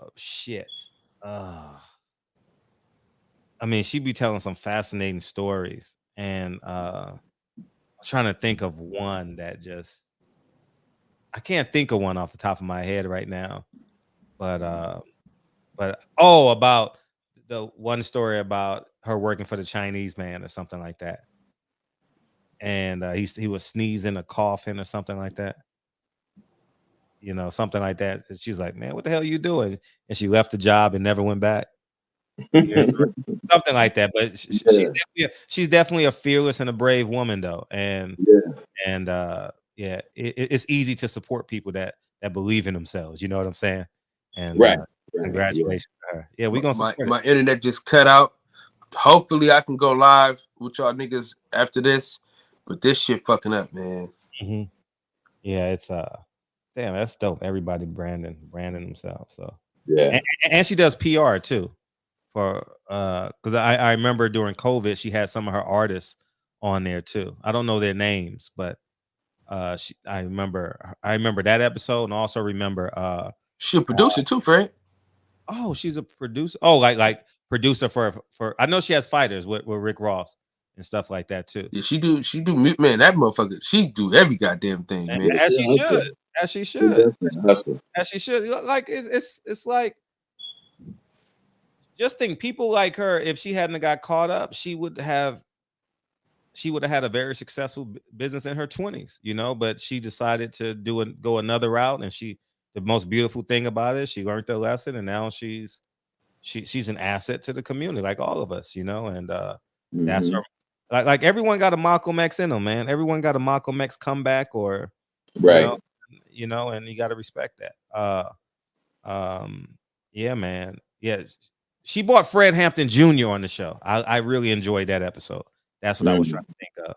And yeah, it was dope to see 78 Black, her, and Fred Hampton Jr. on the show. That was great. That's great. So yeah, we got to promote everybody, even if you disagree with them. Like, I don't agree with them all the time, but I don't take it personal. I don't agree with Blue Blood all the time. I don't agree with y'all all the time. But I think it's important that we build this community up so it can be ill penetrationable. That's not a word, but whatever, you know what I'm trying to say. Right. So, yeah, you know. So yeah, man, let's definitely get on the show, man. Angela Overkill Hill. Fred, did you ever hear anything back from Angela Overkill Hill? Who's that? Who's that, DJ? MMA fighter. She's a black girl, MMA fighter. I never reached out to her. I'll do that. Angela Overkill Hill. Yeah. Hey, Fred. We got. Oh, I'm sorry. No, I was gonna say you need to see if you can get Patty Dean for about a week or two. Clean this shit up for a second. Well, she had a Super Bowl commercial, dog. She did? Yes. How did I miss it? She was a principal actor. Had a principal actor, and as a principal actor, it was beautiful. I called her yesterday. I didn't talk to her. We just gave each other audio messages towards one another. But she went. I'm telling you, dog. Like she went from I told you she's doing a lot of acting now. She that's all right. Producer of the show, produced the show, and then as we were booking guests, she had to go through talent casting agents and stuff like that. And they asked her, "Did you act?" And then she knew another friend, and it just blossomed for her. So that's another. It's just beautiful to see that it started here, and now she's literally. I saw her in the middle of the third quarter. I'm like, look at Patty, the principal actor. So she's gonna get residual income, and it's a beautiful thing, and it's well deserved. And hopefully, you guys get a chance to meet Patty Dean if she ever comes to a fight. And she's just beautiful. She's just a beautiful person, you know. Yeah. And I can't help but not root for the woman. I mean, it's just impossible. Like I want her to succeed beyond sometimes my own success, you know. So yeah, and all of them, CC and everyone else. Like you want these women to succeed, you know. Because so many times, and this is not just Black women, but women get marginalized so much, you know, and they carry so much, and so do men. But it's just a beautiful thing. I like when men support women. It's great. It's great.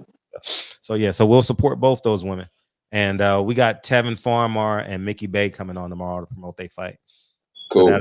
So that'd be good. So yeah, so we getting at least one guest a week. I just don't have time because of the my time is for the movie. So still writing? Yeah, now I'm in the process of. We had a table read today. Oh my God. Dude, I had an all-star cast in there today, man. It was just beautiful. I had Miss Parker in there, and I had the co-star from the Have and the Have Nots. So y'all gonna appreciate it. Y'all gonna see the budget I put in, the money I put in this one. Y'all gonna be like, Fred, God damn. Yeah, y'all shit. I got 30 people working on this project. Wow.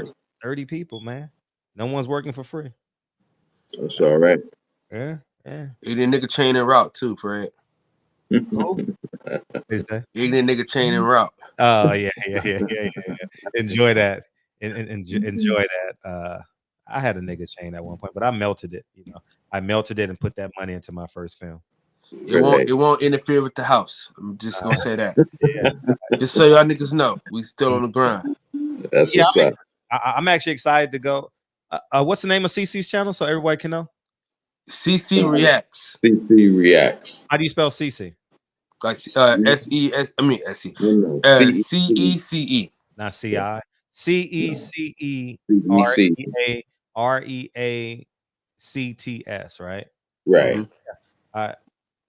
Let's get her to it. Damn good. Listen. Let's get her to subs. If the boxing session don't go live tonight, that'll get you through the night. Beautiful. I mean, you know how Jamie Foxx is a good storyteller, man. She got Jamie beat, man. She's a real good storyteller. Who's that? Jamie Foxx. Have you ever listened to Jamie Foxx tell a story? Jamie Foxx? Yeah. You ever listen to him tell a story? Oh yeah, he's great at it. Yeah, I'm telling you, man. She's she's a girl.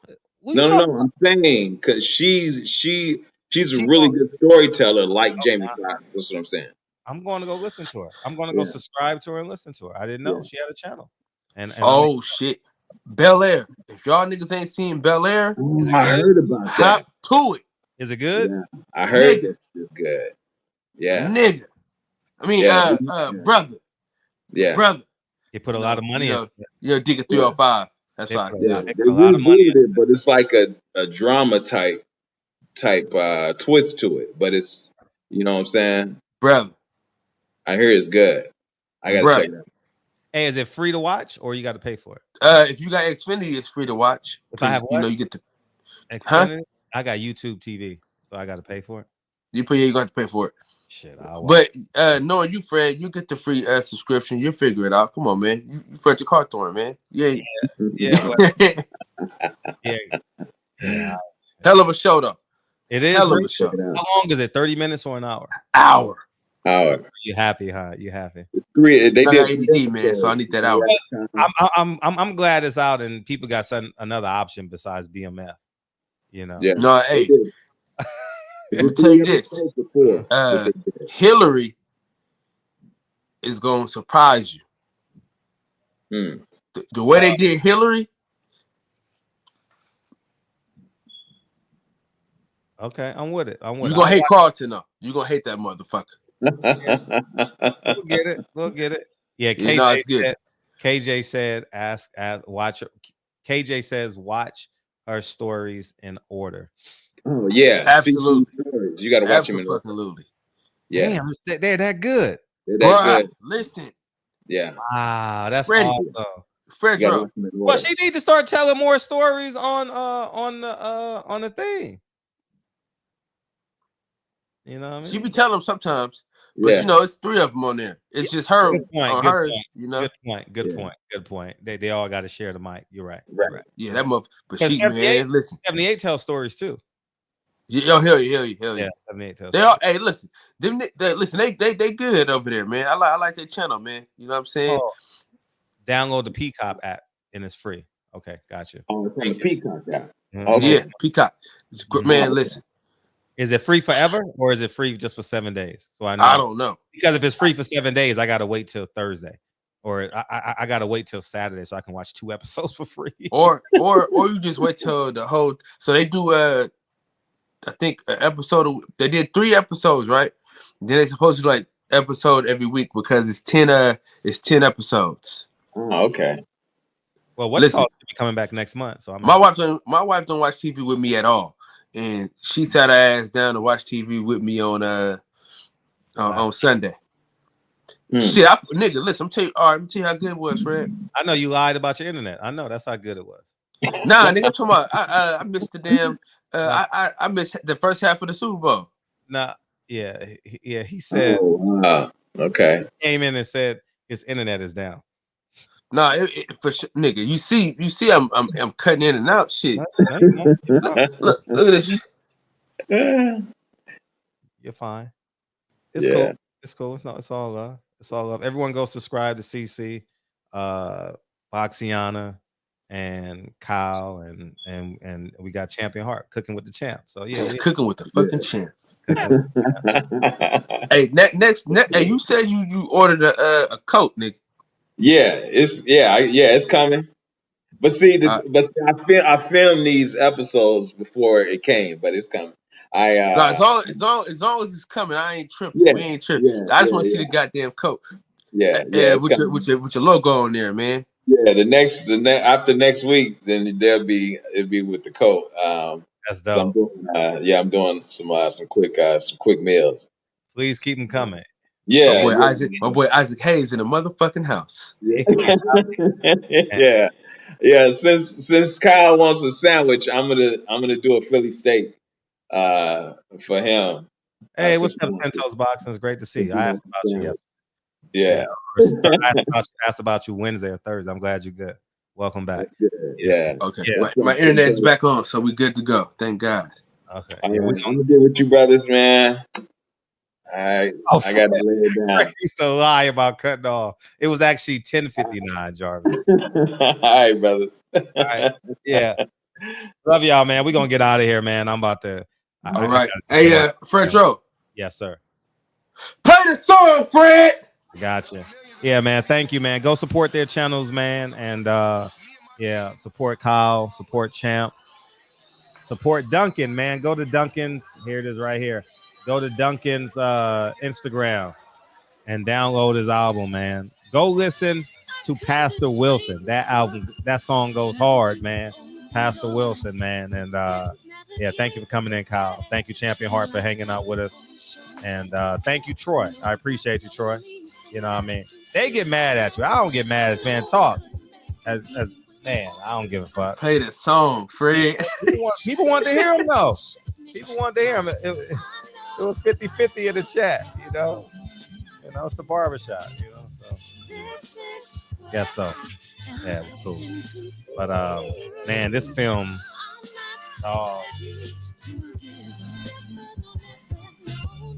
man. Your next one's always gonna be your best one, huh? No, in addition to being the best film I've ever done, you're gonna laugh, cry, and be inspired. So is this a short film or is it a motion? It's a short film, but it's gonna be longer than my last one. It's okay. It's powerful. Powerful. So you went got some big guns for this, huh? Oh yeah, oh yeah, oh yeah, oh yeah, oh yeah, oh yeah. I'm betting on myself, man. I'm doing forever projects. You know what I mean? Forever. Yeah. Yes, sir. Yeah. Bet on thyself. Yeah, bet on yourself, man. I'm not concerned with how it does. It's here forever. My kids can do what they want with it, you know. You know, so it's important. Oh yeah, Miss Parker was amazing today. My boyfriend, man. She was great. She was great. Keep your foot on these suckers' necks, man. Yeah, man. Brother Code, I am J. Lou, Andrew Charles, Hunter. What's up, man? Right side. Yo, Rob G. Batman, Champion Heart. Turn to be the greatest, yeah. Andrew Charles, thank you, dog. Britton Jones, appreciate you. Birdman, thank you. Jarvis, it's Jarvis. We ain't had no women in here, man. The residential gentlemen ain't had no work. It's cool, they coming. Welcome back, Centos. Yeah, go support CC's channel, please. DJ, what it do? What it do? What it do? Melanie, Brother Code, the messenger. Yeah, and that's a people ask the question when I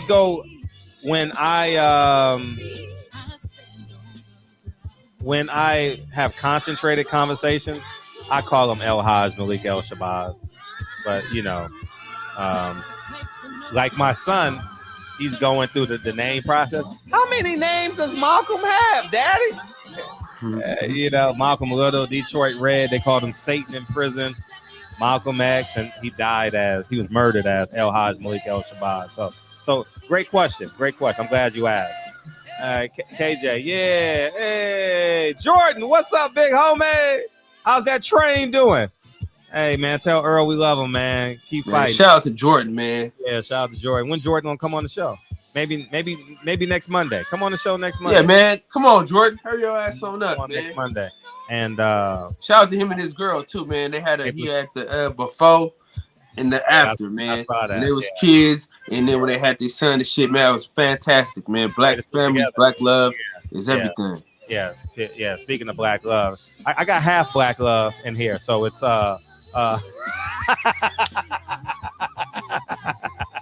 hey, Fred. You know they done changed that for you. You know, because back in the day, if it was a little drop. Oh yeah, I'm just fucking with my haters. But Dre and I have been best friends for 23 years, man. 1997, dog. 1997. Yeah, man. We work great together, man. It's a beautiful thing, man. When you ain't got to live a lie, you know what I mean? You can just be yourself, man. Anyways, I love y'all, man. And we got the big guns out, Unique Dog. Big guns. We doing big things. Love y'all, man. We out here, man. Thank y'all for hanging out. Fred, man. Love you, big dog. All right, love you too, man. Peace, y'all.